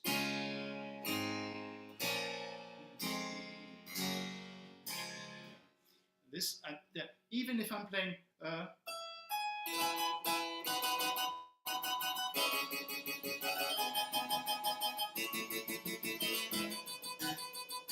It's exactly the same thing, except that Mozart, instead of doing, he uses a 6 chord, but it's basically same procedure, fundamentally the same procedure. And a good way of accompanying this is with 9s or 4s. You can do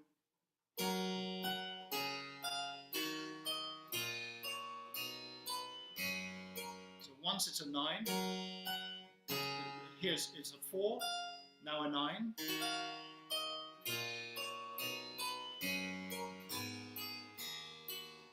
So when you're improvising, when the bass suggests down 4, up 1, immediately, this is what has to happen, whether you're a keyboard player or whether you're playing in chamber music, and then you can switch the voices around.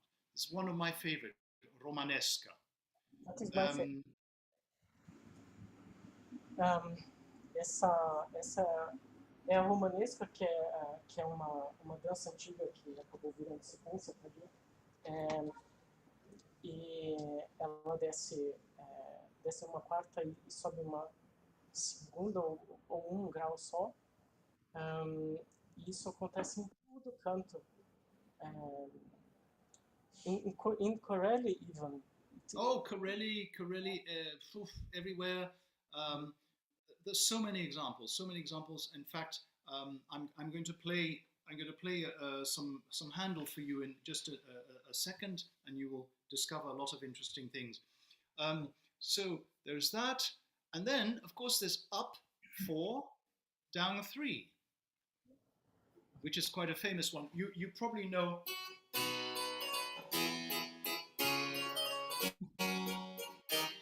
You know that one. So that's what's happening. The bass goes up. If I play the example, we have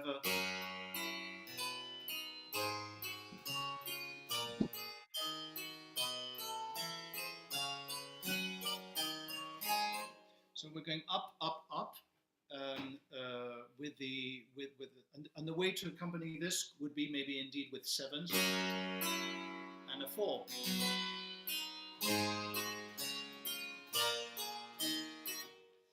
That's one system.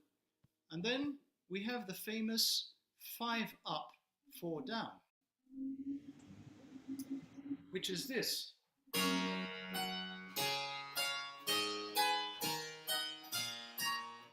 sure you've heard this in Karelian, Bach and Telemann and all these people.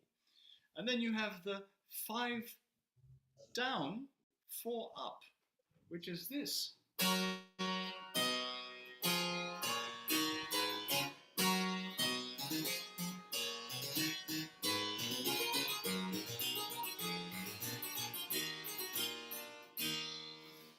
That's quite famous. That's quite famous.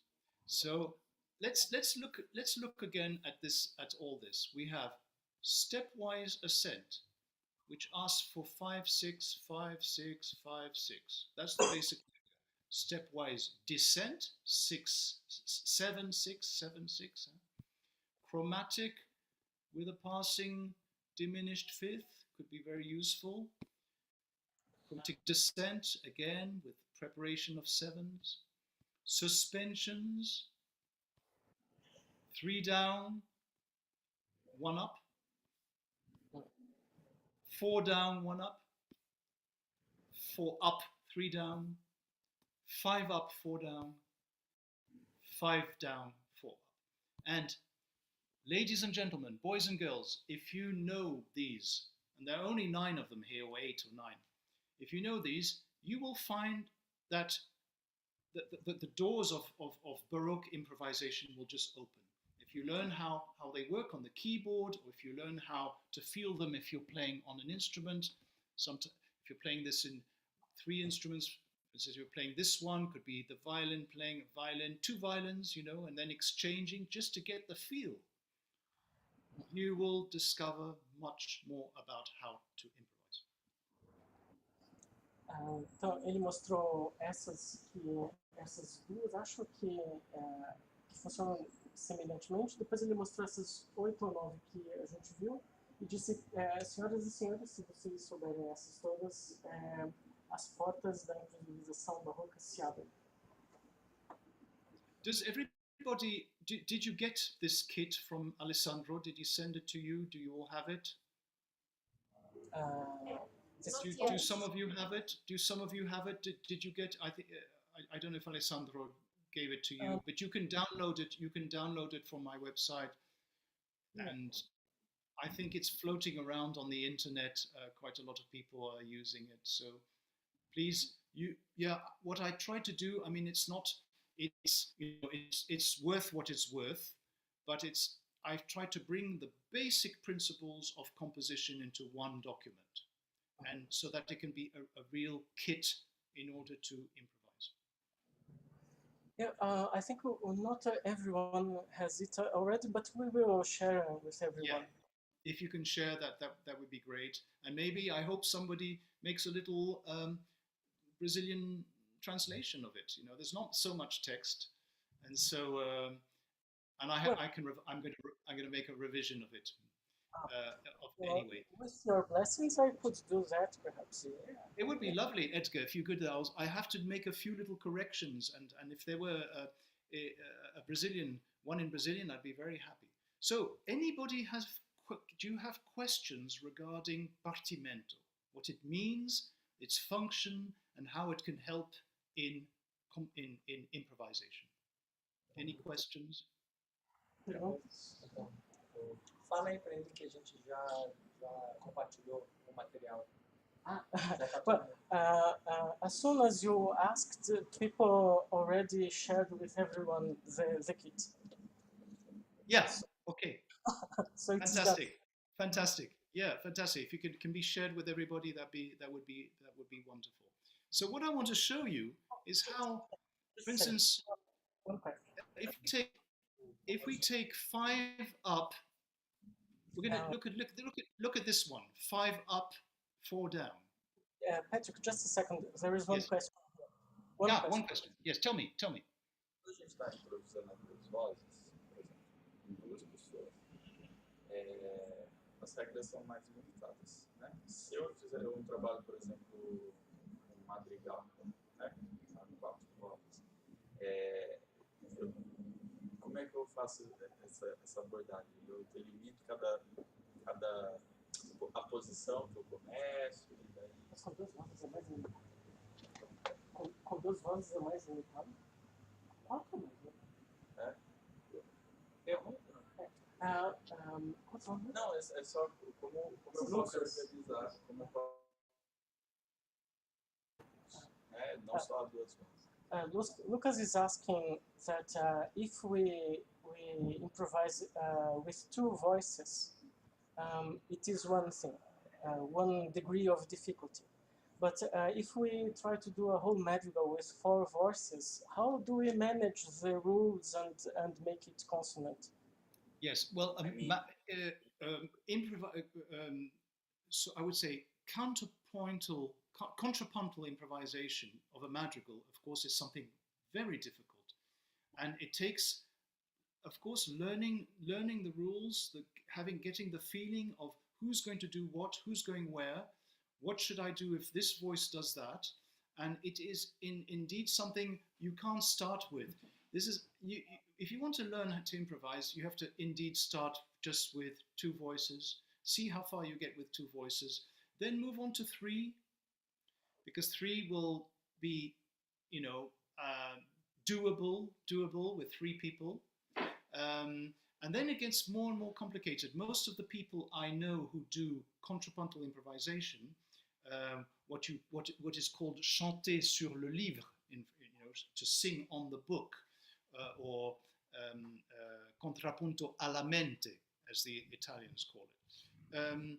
Most of the people realize that you have to start very thin, two voices, do a lot of that, moving up to three, and doing a lot of that, moving up to four, and always with a cantus firmus. In fact, you have to have a cantus firmus.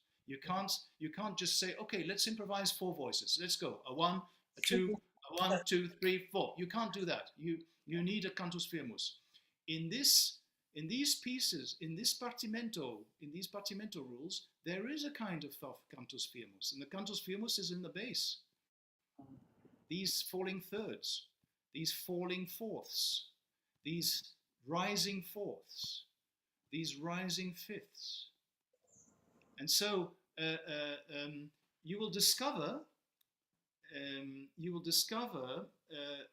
that a lot of these mechanisms become quite natural through just practicing these mechanisms, 2 voices, 3 voices, before moving to 4 voices. Longo, né? That is a memory test, ok. Então, começar com 4 vozes é bastante ousado, talvez difícil. Veio difícil para começar com 2 vozes e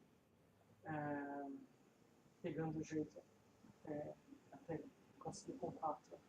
Ele falou de contrapuntalamente, e eu percebi do livro que era um jeito de você ler o cantos firmes e os cantores em volta do livro cantavam a harmonia na hora improvisada. Okay, I've got a question now for everybody. Do you usually have a break somewhere along the line in a 3-hour session?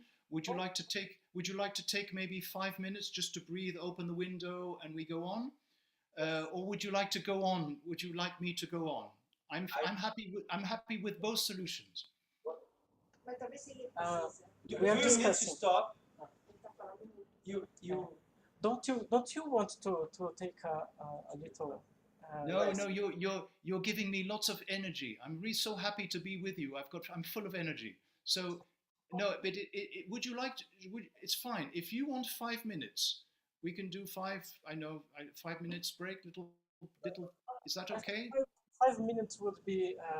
Okay. So let's meet again in 5 minutes. Okay. People can move, and then I will show you how these partimento bases are used by composers. Okay. Okay. So don't go away. We stay connected. So we stay connected. Yeah. No. I'm not moving. I'm not moving. Okay. Okay. 5 minutes from now. We start in 5 minutes. Vamos ver. Avisa, por favor. Edgar, avisa a galera que vai voltar 5 horas. 4 horas. Just a second.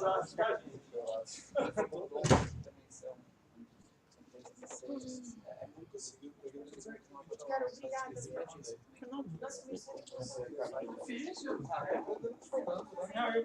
Esse cara ali, eu acho mais agora, Edgar. Eu acho mais bonitinho. Ali.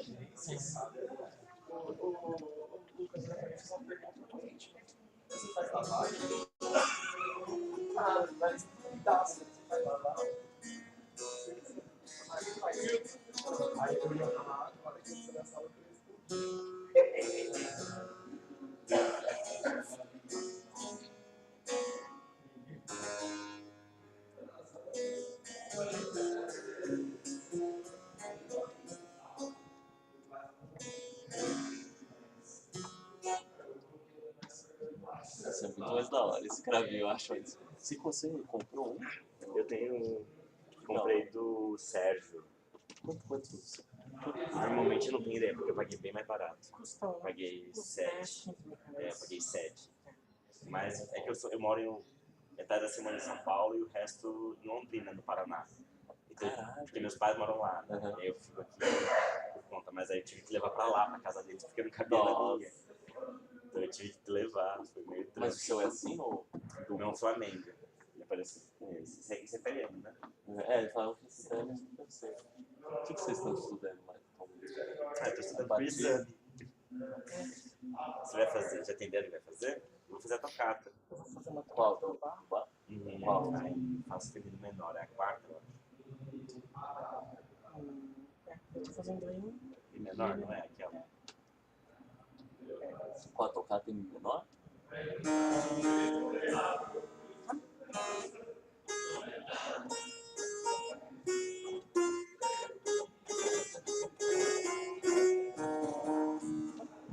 Não tô lembrando. Eu acho que essa da parte. Não, mas eu acho que eu.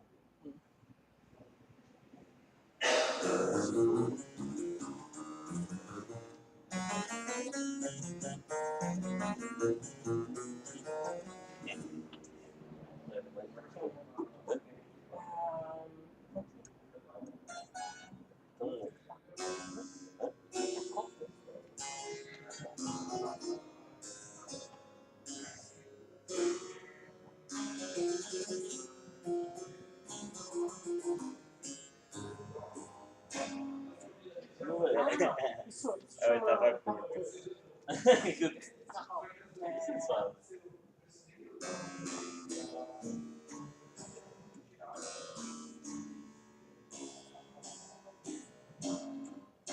Ele mudou. Não, não está sendo.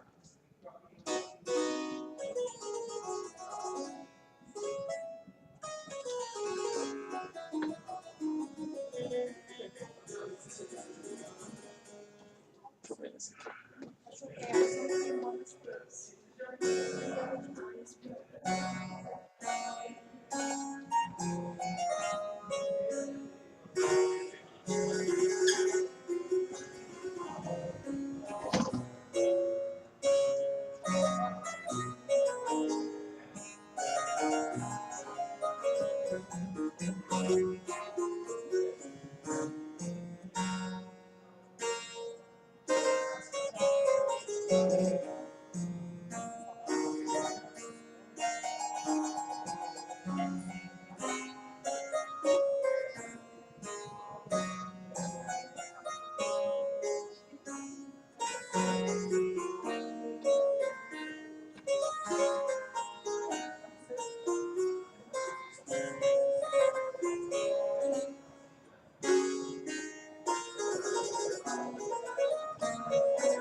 Were you hearing us?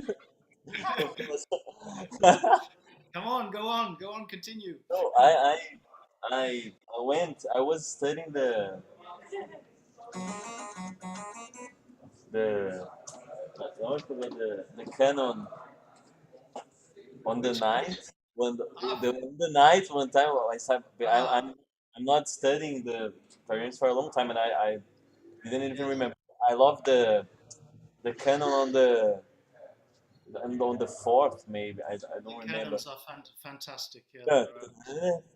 No, yes, yeah, Professor. I am completely addicted to imitative.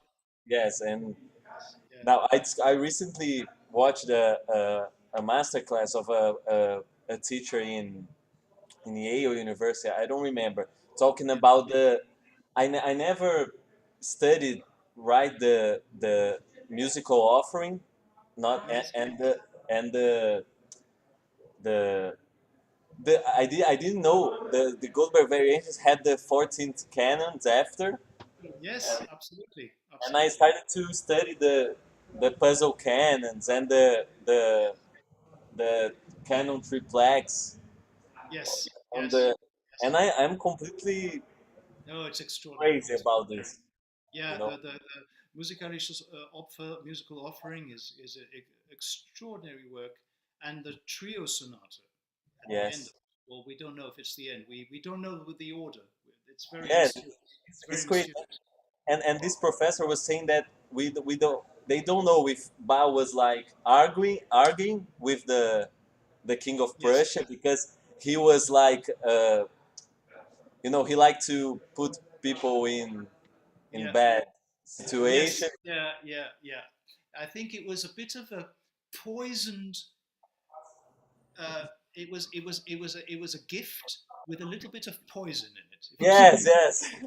Uh, Like and look what you got when you mess with me. that's right. And C minor, very difficult key for the flute. Yes. Horrible key for the flute. And there are lots of mysteries around there. Anyway, I think we're going to start again. Thank you for that Goldberg aria. Very beautiful.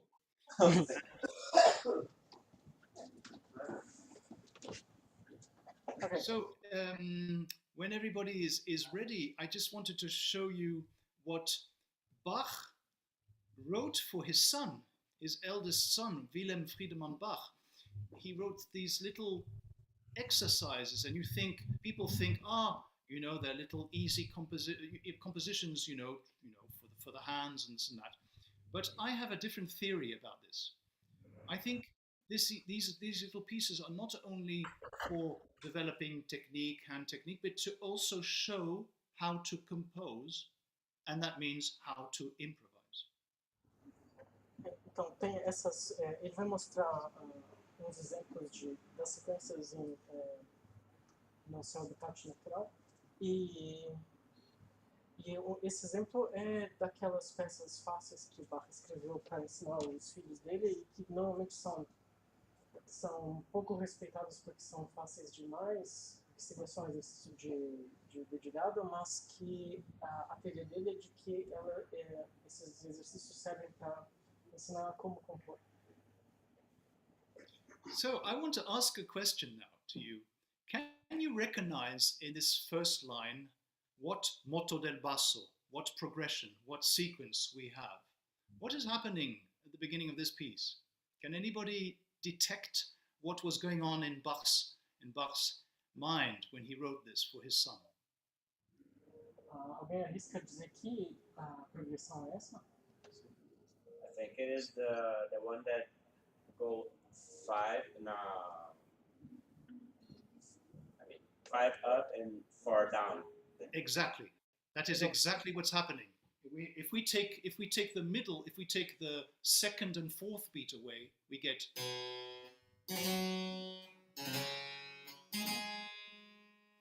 And what is he doing? He's just doing harmony. Dissonance. It's prepared. Resolved. And then he does if you're on MacBook on a Macintosh, it's Apple V, so he copies it. Or Control V for people who are on PC. So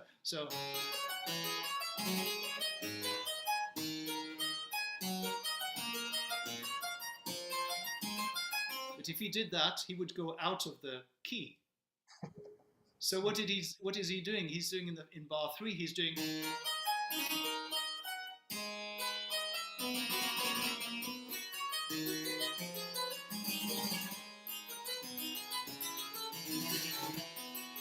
So can someone tell me what's happening here with this bass?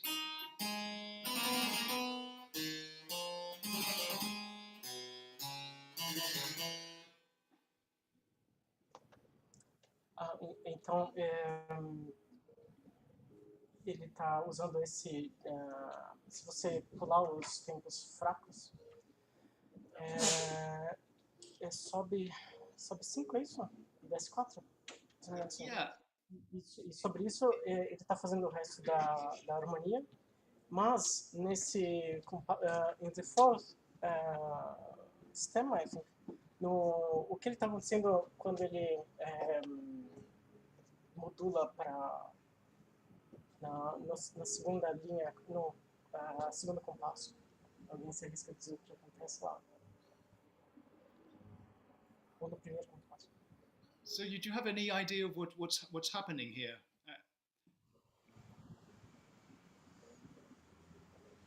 So what he's doing, I'll help you. So he's arrived here. So he began here. Now he's on the 3rd degree. So he's got the 3rd degree of C major. And then he does this. And this is what I call about random. So he's on the 3, goes up to the 3, and then he goes random down, and then he closes, and that's a cadence. Okay, that's a cadence. So if I could harmonize it like that, and then he does.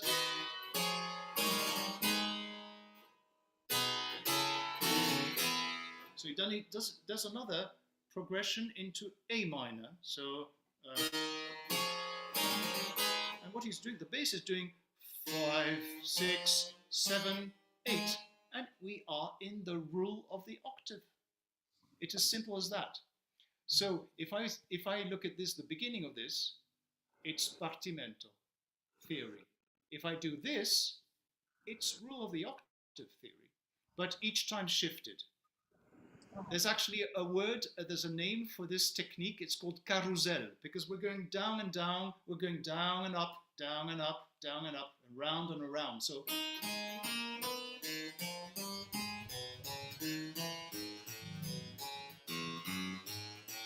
I could go on and on and on and on.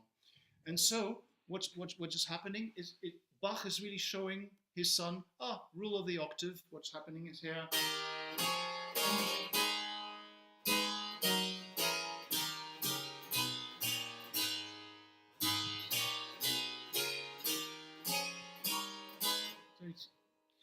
But it's 2 voice, so it's.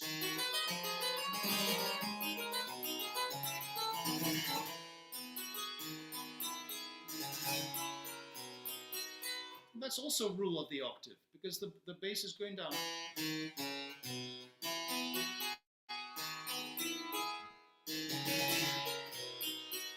And then we have.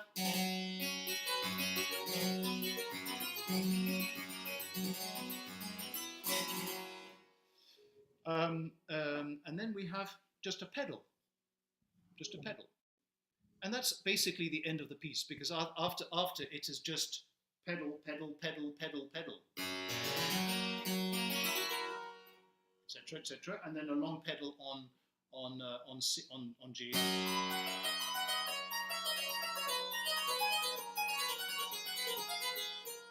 This is something which composers will do for many, many more years. And Liszt will do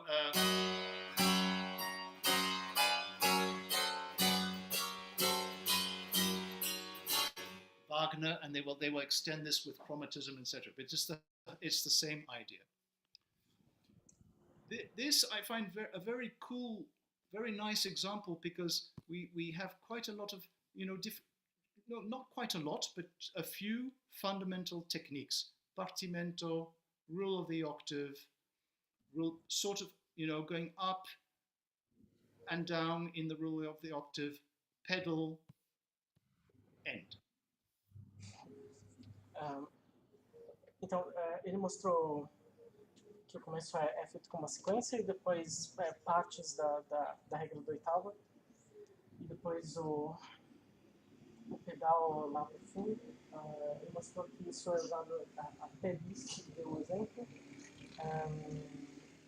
Isso. So you could use this exercise. You could just use the bass.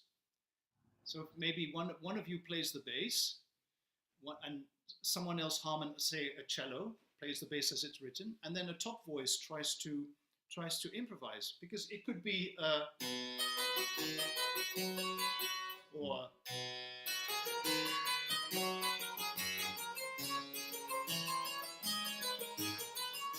you could find different ways of harmonizing this. Or if I did Corelli style.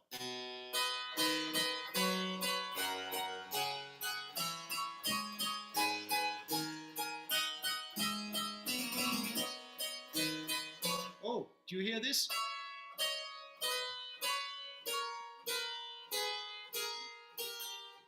Yes, we find again this two voices chasing each other with seconds and thirds and seconds and thirds and seconds and thirds and seconds and thirds. Então, isso pode ser usado como exercício também, em que algum instrumento toca o baixo e outro a melodia de cima, e mais por exemplo, uma melodia além disso, ou tocar no estilo de outro compositor como Corelli, como ele disse. Next example is a piece by Handel. Can you see it? Is it big enough? Should I make it bigger, smaller? Can you? Você pode aumentar pouquinho a janela? If you could make that window just a little wider, we could see. Sorry. Just wider, like this. Yes. Yes. Yeah. Yeah. Okay. Let's look at the first part of this. I will play the first part, and I'll put this. Is that okay? Yes. Okay. So what's happening here? It's a courante by Handel.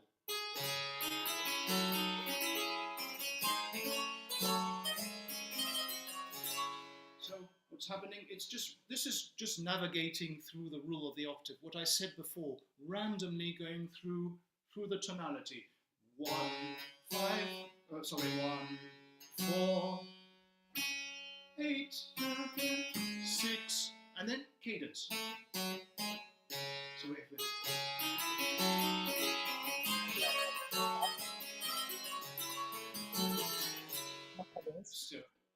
we're still there.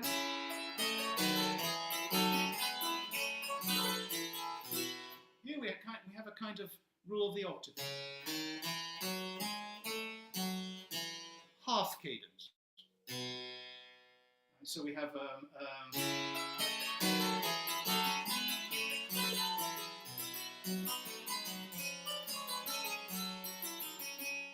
also this is another cadence.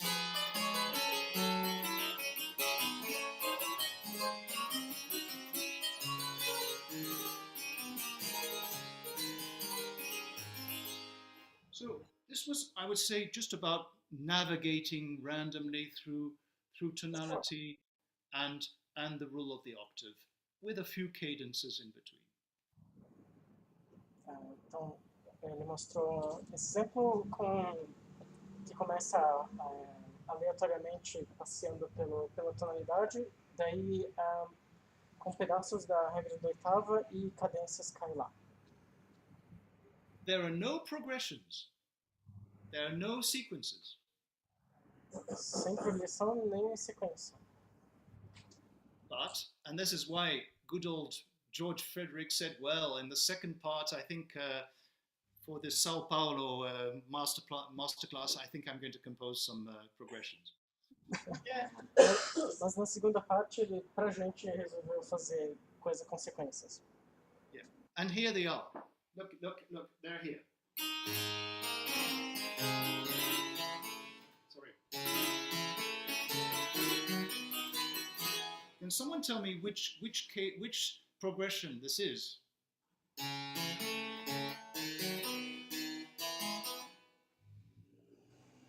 Que progressões? Stepwise. Stepwise, yes, stepwise up, and look how clear it is with the preparation of from the 5 to the 6.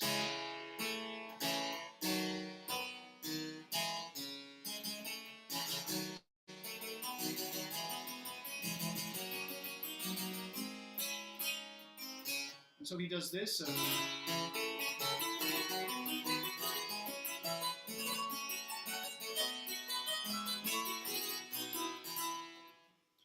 He could have gone on.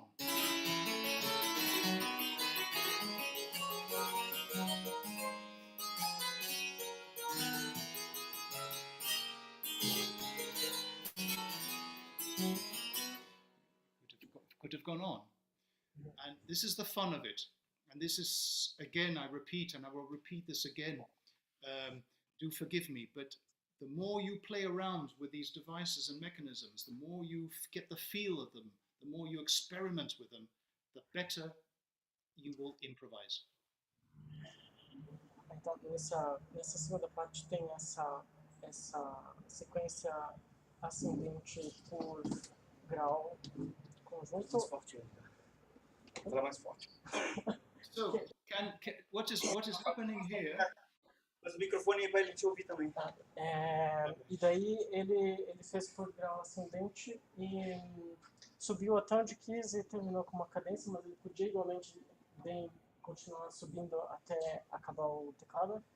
E ele disse que, então, por isso a gente tem que treinar isso suficientemente bem para ter isso como natural para a gente, para poder usar como quiser. I'm going to start now in bar 22 here, so maybe 21 will be easier.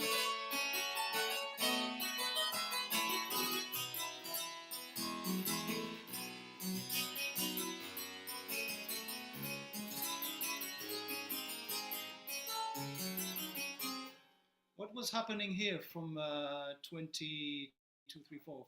Can someone tell me what's going on around here? O que está acontecendo aí? Que sequência? Isso é romanesca? Ou não? No?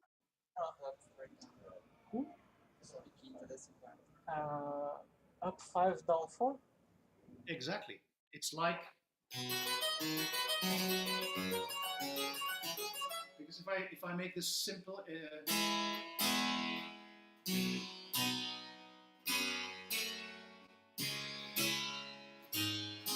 so again we have the same thing, exactly the same thing Bach used in his piece for Willem Friedemann Bach. And then if we look at here, I wrote something in red here, but I could have put something here. What is happening here?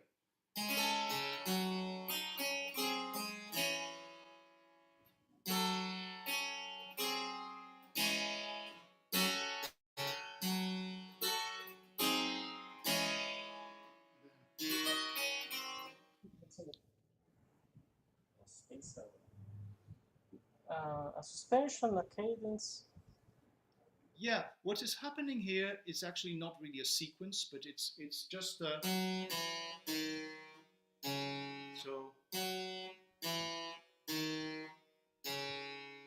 so we're actually going down the lower part of the rule of the octave. So if I play so.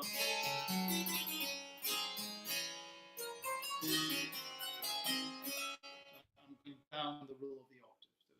And now, what's happening here? Please tell me what's going on here.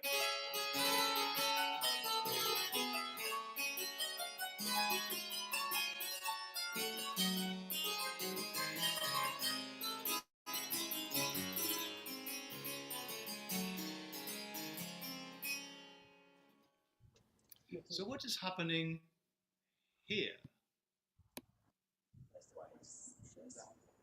Stepwise descending. Exactly. And as we saw, when we're going down stepwise, it will almost always be 99.99999% sevens. And we indeed have them.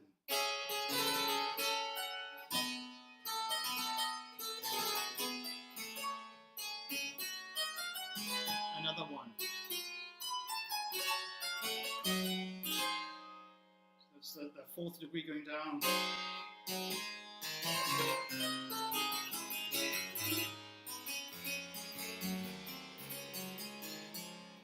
So again, partimento bass. This is I find a very interesting example because it's written in 3 voices, so we can follow the voices more easily, and so written in trio sonata form. Isso é bom exemplo porque é escrito em 3 vozes e é fácil de seguir elas como se fosse uma trio sonata. Now, I'm going to move to Mr. Neat, who I talked to you about before. In the beginning, I quoted something from Neat, who's an extraordinary writer, very important source for continual composition and improvisation from the time of Bach. Então a gente volta para aquele autor Nietzsche, que é alemão, de que ele mostrou um excerto no começo, que é escritor muito bom da época do Bach. And so he explains that you can improvise a whole suite based on one harmonic pattern. And he writes this pattern, and he gives you then an example of what you can do. You know, this is what you could do on that. And what I'm going to do now, I'm just going to play for you this. So the basic, I will open this wider so that you can really see it. Então o Nietzsche diz que você pode improvisar uma suíte inteira a partir só desse baixo, e depois ele mostra como ele vai tocar o baixo agora. Right. I don't know how to put this away, but It's really good already. That's perfect. It's okay? It's okay. So here we have a nice bass.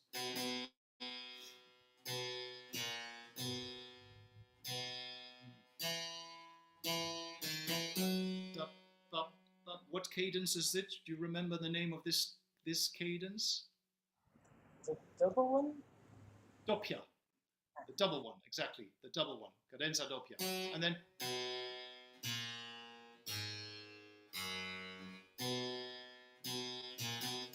another doppia. The second part.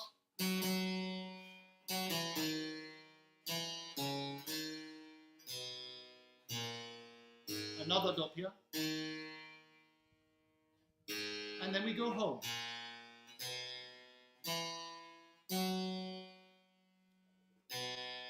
So I was showing this once to a jazz musician. He says, well, it's like a standard. It's like a standard, you know. I learn a standard, and if I learn this allemande, I can improvise an allemande. So there's a lot of, and this is important, you can translate this, Edgar, there's a lot of memorization going on in improvisation. Ele mostrou isso para jazzista que disse, nossa, isso é como se fosse padrão, se diz aqui. E isso, então, se você souber isso, você consegue improvisar uma demanda, e isso mostra que a improvisação depende bastante de memória. So, I'm going to now, so we're here. I'm going to now harmonize it, and I think actually I would like to ask you, Edgar, would you feel confident to harmonize this? Oh, what's happening here? I probably would, but not right now because not right now. Okay, there's another keyboard player would like another keyboard player would like to harmonize this. He's coming. Okay. I'm back. You're back. Wonderful. Oh, you're back. You're back. Super.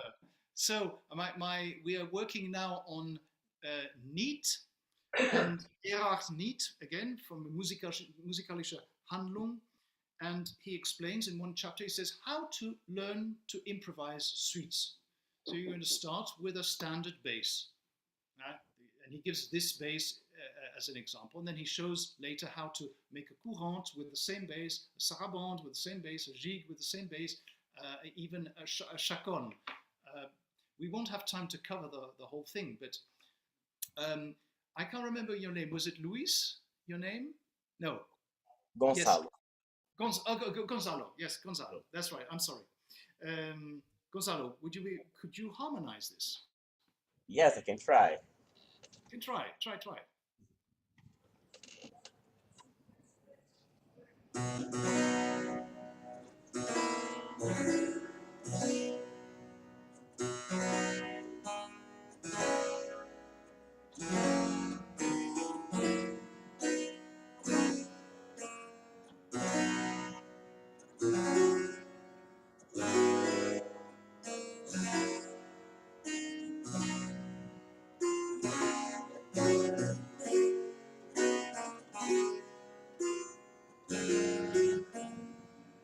Yeah, let's go on.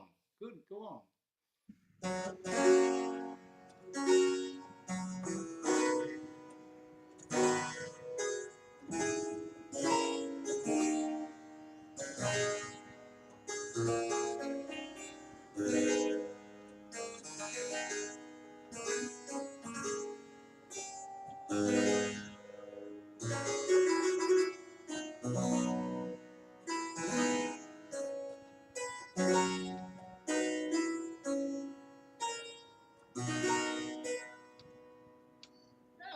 You did a lot of things were very correct.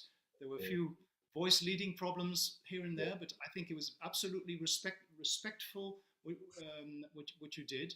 Thank you for that. Is there now is there a violinist or a flute player? Many. Yeah. Yes, there are. I would love a violinist to but Gonzalo, stay at the keyboard. And is there a violin or a flute who would like to now try to improvise? Now that we've been working we've been talking now for 2 hours about counterpoint, about harmony, about spartimento, about moti del basso, about voice leading. Of course, 3 hours are not enough to learn how to improvise, but what I'm trying to guide you through are the basic fundamental techniques of where to start with improvisation. And here, a good way of starting is doing semi-improvisation. So we have one cantus firmus, we could call it cantus firmus. In this case, it's a bass. And someone is going to try to improvise a discant. Sorry, that was a lot to translate, but maybe Alessandro, you can understand what I want. Não, vai ser agora alguém vai tocar o baixo, né? O Gonçalo vai tocar o baixo e o violinista vai tocar, o Fernando, no caso, vai tocar uma parte do dessous, não uma parte do soprano, para improvisar em cima desse baixo. So who is playing violin here? Gonçalo is taking all the space in the Yes. Yeah. Nice to meet you. What is your name? Patrick, I'm Fernando. I study here with Luis for the past 5 years. Super, fantastic. Nice to meet you, Fernando. So Fernando and Gonzalo. Fernando, tune up to Gonzalo, and then try and improvise something on this bass. Okay, just give me like 5 seconds to.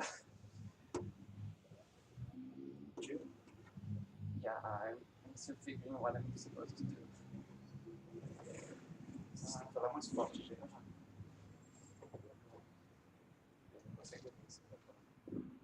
Do you want to tune first, maybe?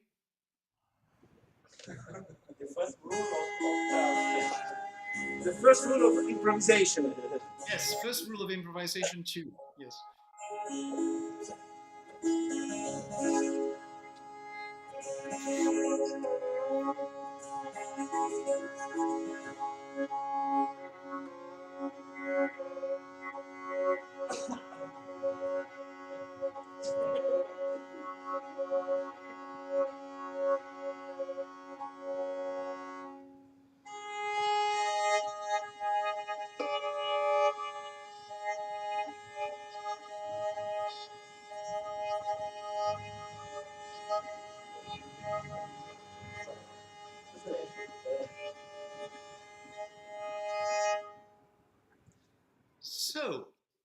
Fernando, now it's a little bit your show, because you are going to be the improviser, and Gonzalo is he's just supporting you harmonically.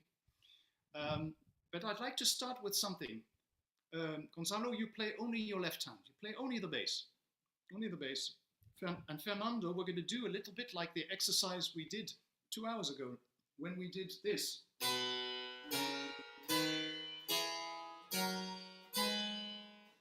And you're going to try helping yourself from the figures, from the numbers here. You see 6, 4, 2, 6. And when you don't see anything, it means fundamental, 3, 5, either 3, either 5, either 8.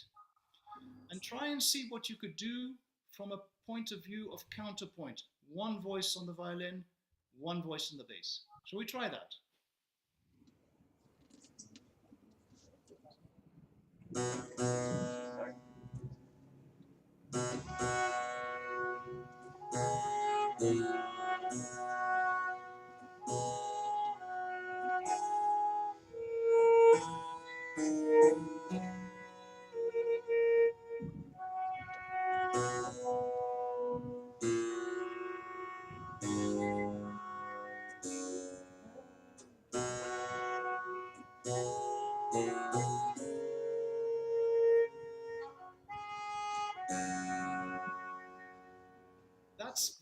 There were some really good things there, Fernando. So I suggest let's go from the beginning and do a few corrections, okay?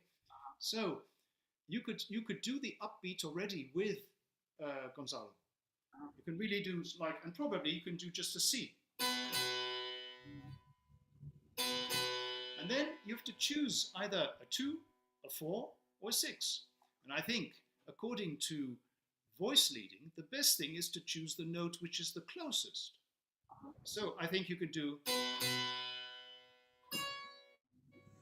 and then you could just stay, and maybe you can go to a 3rd. You see what I mean? And then when you're here, you don't need to go necessarily to a 6, but you could. And then play 6, maybe here a 4. Okay, and then, and careful, this is the doppia again. We need to hear the 4 steps. So I'm giving you a little bit, I'm helping you here. I'm giving you a few ideas you can do.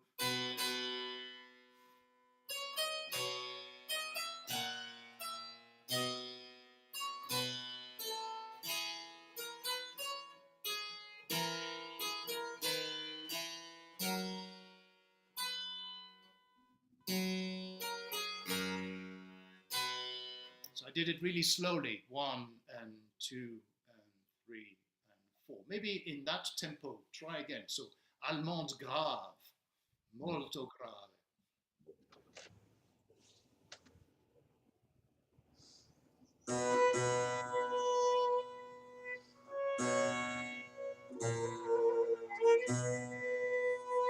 Okay, so here we have to call the counterpoint police. Woo, woo, woo, woo, woo, woo.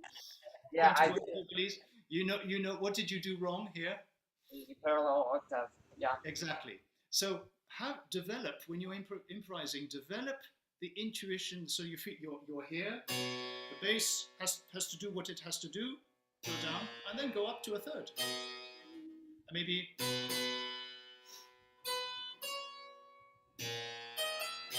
Something like that. Try again.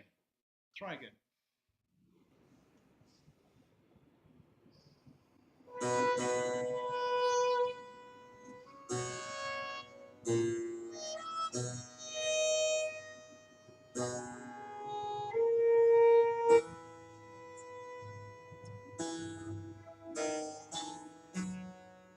Yeah.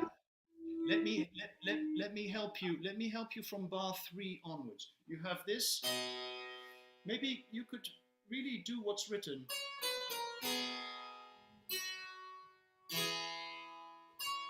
Maybe 4, 6. In fact, these numbers can really help you.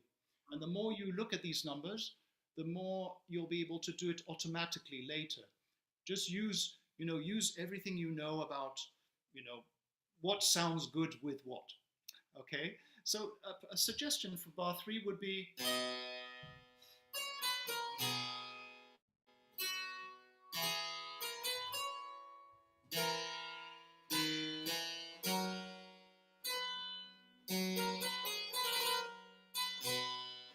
try that. Try from, again, the beginning.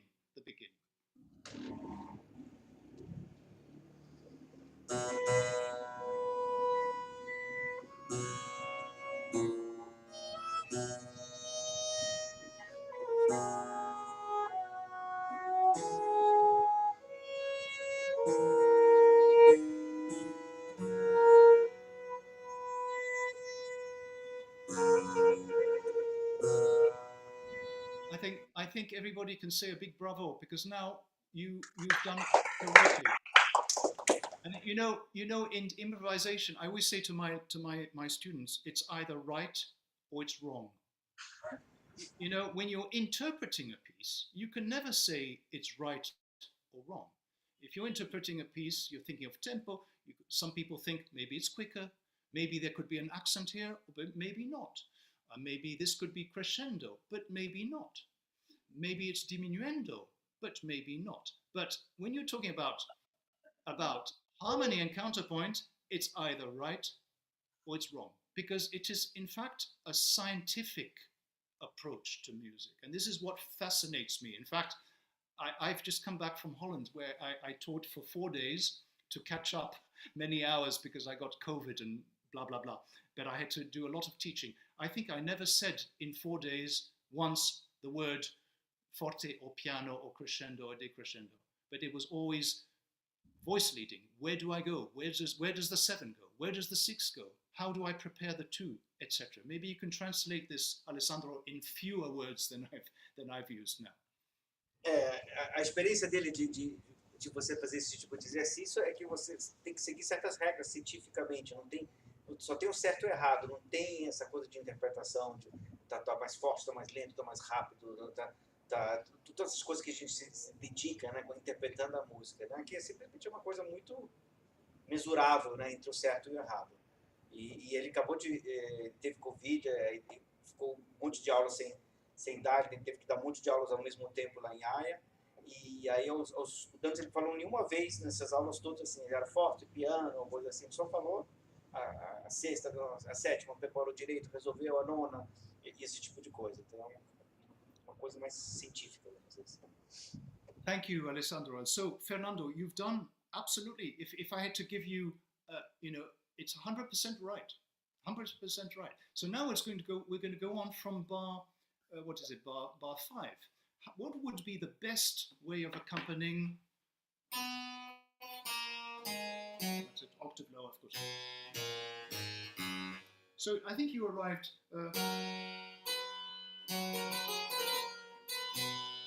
What would you do from there onwards?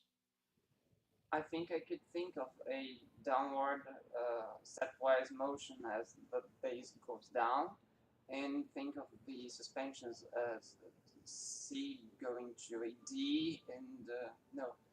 That's right. Yeah. Be careful. Careful. The bass is going down, so probably at the beginning you won't be able to go down. You'll probably have to go up, because contrary motion is so important. But then we'll see what you do. Give us a few suggestions from there in this tempo. 3, 4, 1.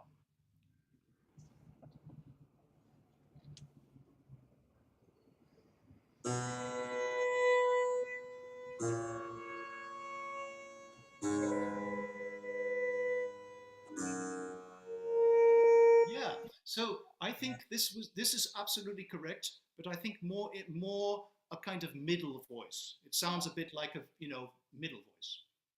Probably something a viola would do, a little bit lower than what you're doing. But if he wrote 7/6, so we're going to have to prepare that 7, and so he helps you. The Neat writes a 6, doesn't he? He writes a 6 above the B, and so he's saying, come on, try and prepare that 7 correctly, and then resolved to This means a sharp 6. So you're going to, it's a modulation actually. We are modulating to G major. So what could you do now with 6s and 7s and the sharp 6? Again.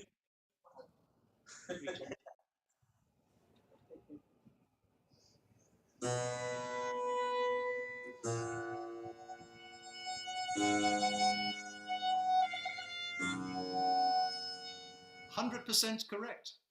Maybe you can connect the 6. You can do.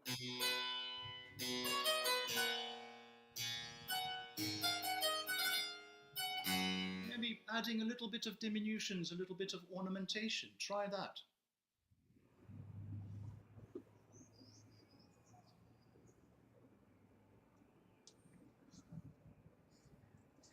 Sorry to take that long, but the main difficulty, I think, is to overcome this initial step of recognizing all the harmonies and then to this more complex step. It's even more complex when we talk about diminutions. But I think I've started figuring out how to read all the numbers in the score, but it's still a lot. It's still so difficult to see I know. I understand perfectly, and this is challenging for you. I'm just sort of, I think it's always nice to know what the next step is, even though you are one step earlier. Make it simple, Fernando. Play again what you did before, and maybe just adding, you know, an ornament, one ornament or two, just to make it just a little bit, adding the salt and pepper, shall we say.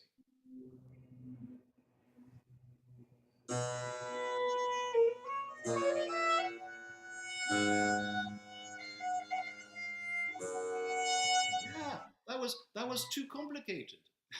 You make it simpler, but it was good. It was good. Very nice. Do that again, and we go on until the double bar.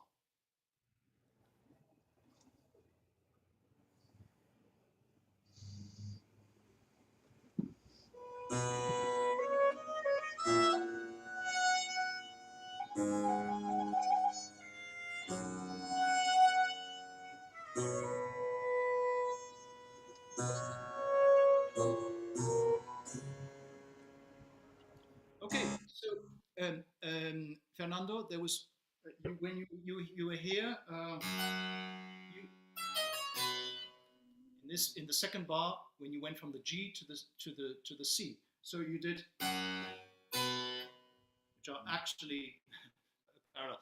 Maybe you didn't need to that. You were here, and the most logical would be, and then sharp 4, and then you could play the lower numbers. So if I play for you from here, from the descending line, it could be.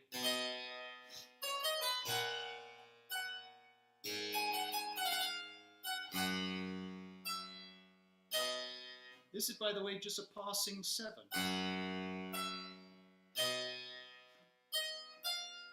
By the way, in improv, when you don't know what to do, just repeat the note.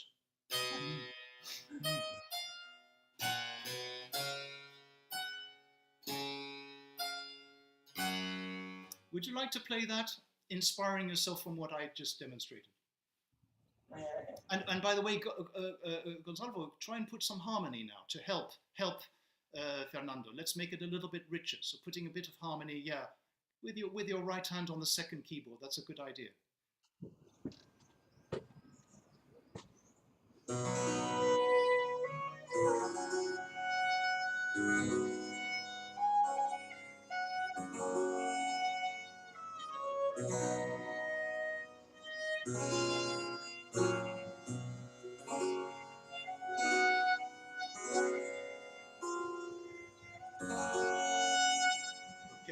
Okay, Gonzalo, can we just correct this?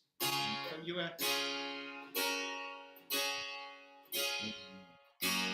just correct that? That's right. And Fernando, there was great. In the middle of where the sharp 4 here, you're here, you're going to you can't hang on to it. You can't do, but you have to resolve. just have to develop the feeling that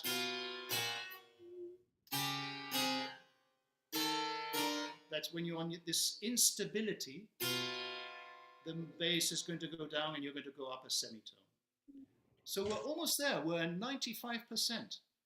Let's try and reach 100 now. Again from the C.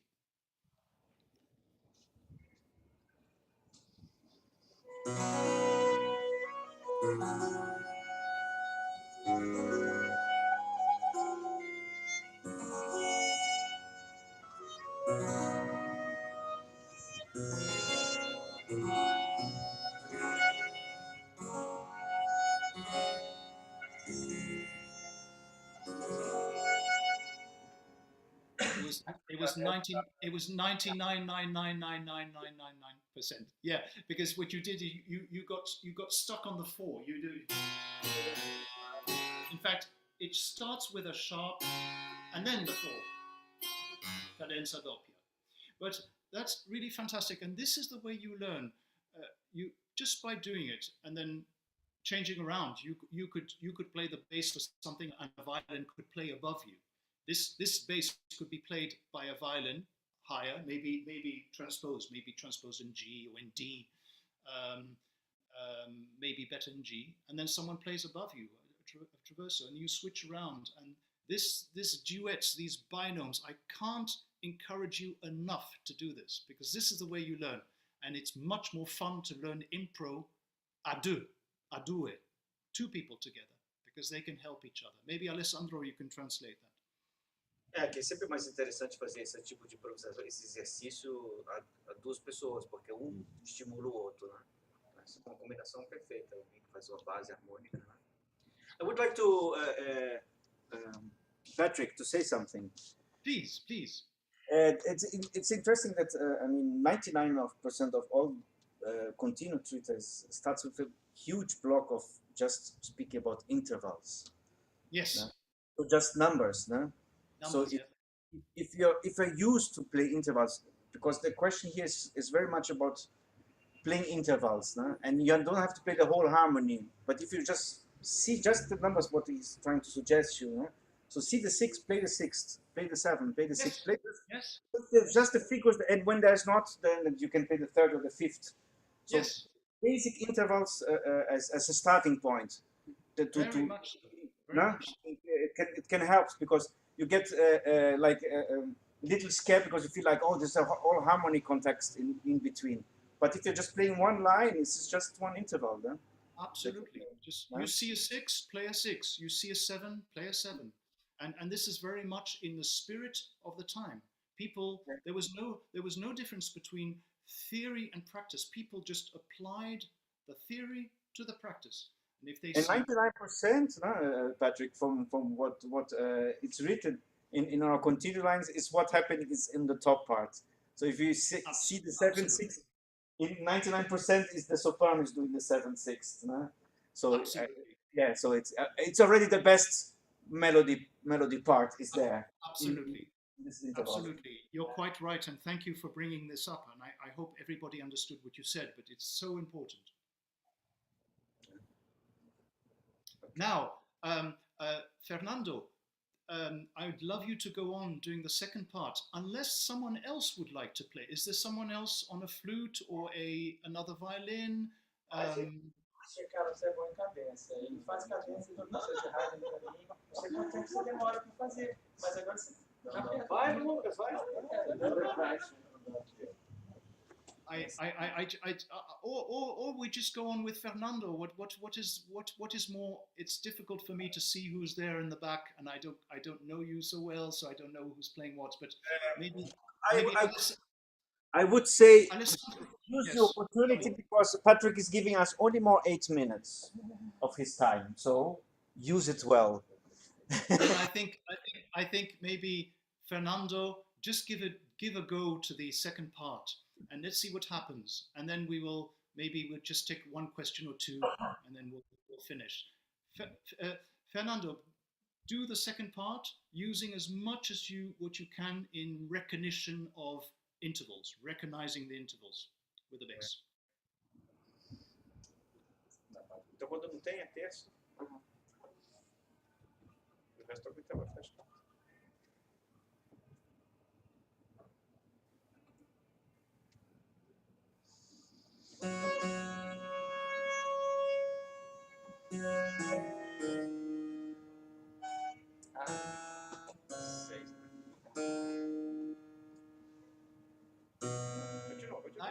I think it's not a bad idea to start on the fifth. You can do.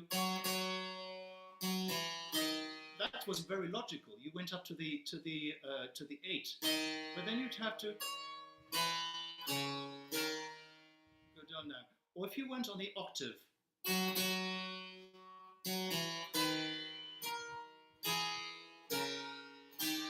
That would be maybe even better. So you're going to start on a third, and then 6, 5, 3, 6, 3, 6, 6, octave, and then the lower line. You're welcome to do the top line, by the way.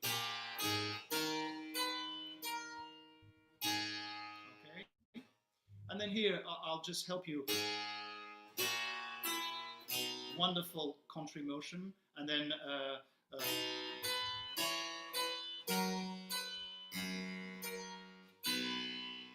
so I think with that you'll be fine for the second part. Let's try once more in slow tempo, 3 and 4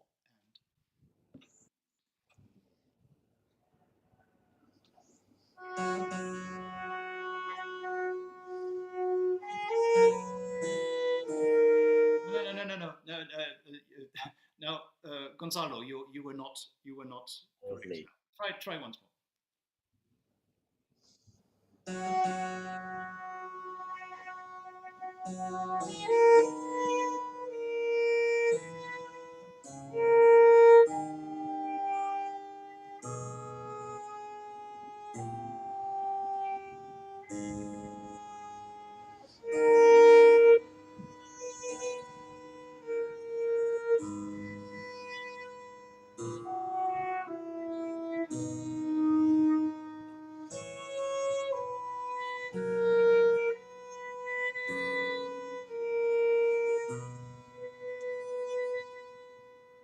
Well, I think we can all say bravo to our two players. Really excellent. And you know, Fernando and Gonzalo, the switch around, do this a lot, try and find different possibilities, and then the next step, ask a colleague to join in with a second voice, and see how far you do that. And to answer a question which was before, which came up, I can't remember who was asking the question about madrigals. How do you improvise four-voice madrigals? Well, of course, you can't start with that. You have to start with something very simple like this. So we have come to the end. I'd like to thank you all. It's been 3 wonderful hours with you in Brazil, where I have never set foot. I hope to go to your beautiful country once in person.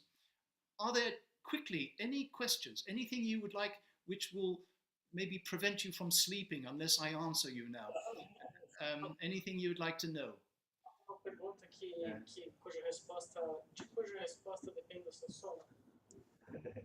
I actually have a very quick question on the role of singing instead of only playing, because I just realized while you were explaining, while you were giving suggestions, that I was trying to solfege and stuff, and it came way easier than simply playing. I know it's not that simple. It's actually way more difficult to translate those idioms, those languages, the idiom of a harpsichord, the idiom of a violin, and it came as something more naturally. Well, Fernando, you've said something which I didn't say, and in fact I should have mentioned this. You're bringing up an extremely important question. The singing is the fundament of everything. This is what Telemann wrote. Singen ist das Fundament aller Dingen. And I think really singing, please sing. Sing is the, if you're stuck in your instrument, you will discover that if you sing it, you'll find the solution. So yes, do sing. I was asking you because I was interested to know what instrumentalists were there. By the way, are there singers amongst you? Were there any singers? Any singers? No, Not today. Not today, yeah. But no, do so. And in fact, with my colleagues with whom I teach improvisation, sometimes we meet without any instrument at all, and we just do singing. And of course, we realize later when we get back to the instrument that things are more fluid, are more natural, are more elastic, are more, I would say, yes, just more transparent. So, yes, the answer is a big yes, in capital letters. Do sing. Alguma outra pergunta? Não? Please. It's more of a curiosity, but have you ever gone a little further on improvisation in the history of music? I mean, not only Renaissance music, but also medieval music, the role of improvisation while building those enormous compositions, like the organa and the motets as well. So this is a field which I must admit I know less. I have colleagues who are much more specialized in earlier forms of improvisation, motet, medieval music. This and that. This is not my field of expertise at all. I start around I would say 1590 with indeed Die Ruta. I'm an organist basically, and I studied Die Ruta. This is the way I discovered counterpoint. And then I worked my way from there, discovering figured bass. And that the era of figured bass starts around, 1600. The first tutors are around, 1600, and then they develop. And in the 18th century, you have hundreds and hundreds and hundreds of tutors for basso continuo, which I repeat are composition schools. They all say that. This is a school of composition. And so I would say I feel comfortable 1600, 1800, something like that. But for the earlier forms, that would have to be someone else, and I'm sure Alessandro has ideas of who to ask for another workshop on earlier styles. But no, so it's not something I do very much. To my regret, I would like to develop that. I think when you're improvising, you have to just decide, what is your field, and mine is the one I've just described. Yeah, it's just huge, no? I mean, 1600, 1800 is quite a lot, and I'm interested in quite jazz. a lot. Yeah, I'm very interested in jazz as well, and I'm trying to jazz. For me, I have, maybe this could be the last word of the workshop. The best ideas which were given to me have come from jazz players. The methodology of how to work on improv, I owe to jazz players. I enormously to jazz players, because they are the guys who will sit down with a piece like that and do a two-voice improvisation, switching voices around, playing around with it, experimenting. They're the guys who do it. And unfortunately, in Baroque music, not many people do that.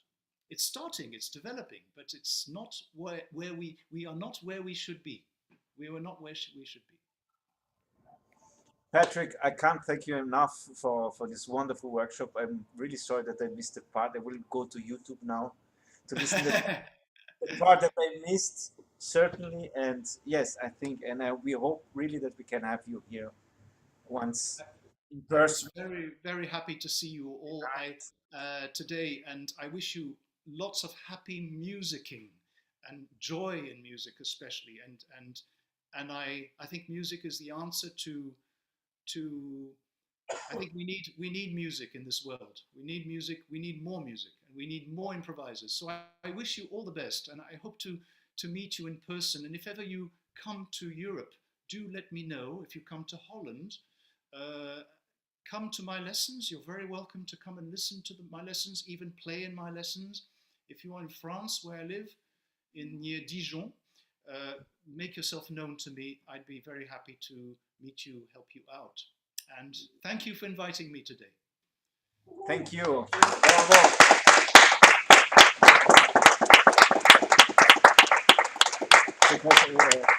Okay, then we close the YouTube connection and. Okay. ficar agora no desafio. Yeah, no, you stay still with us here. If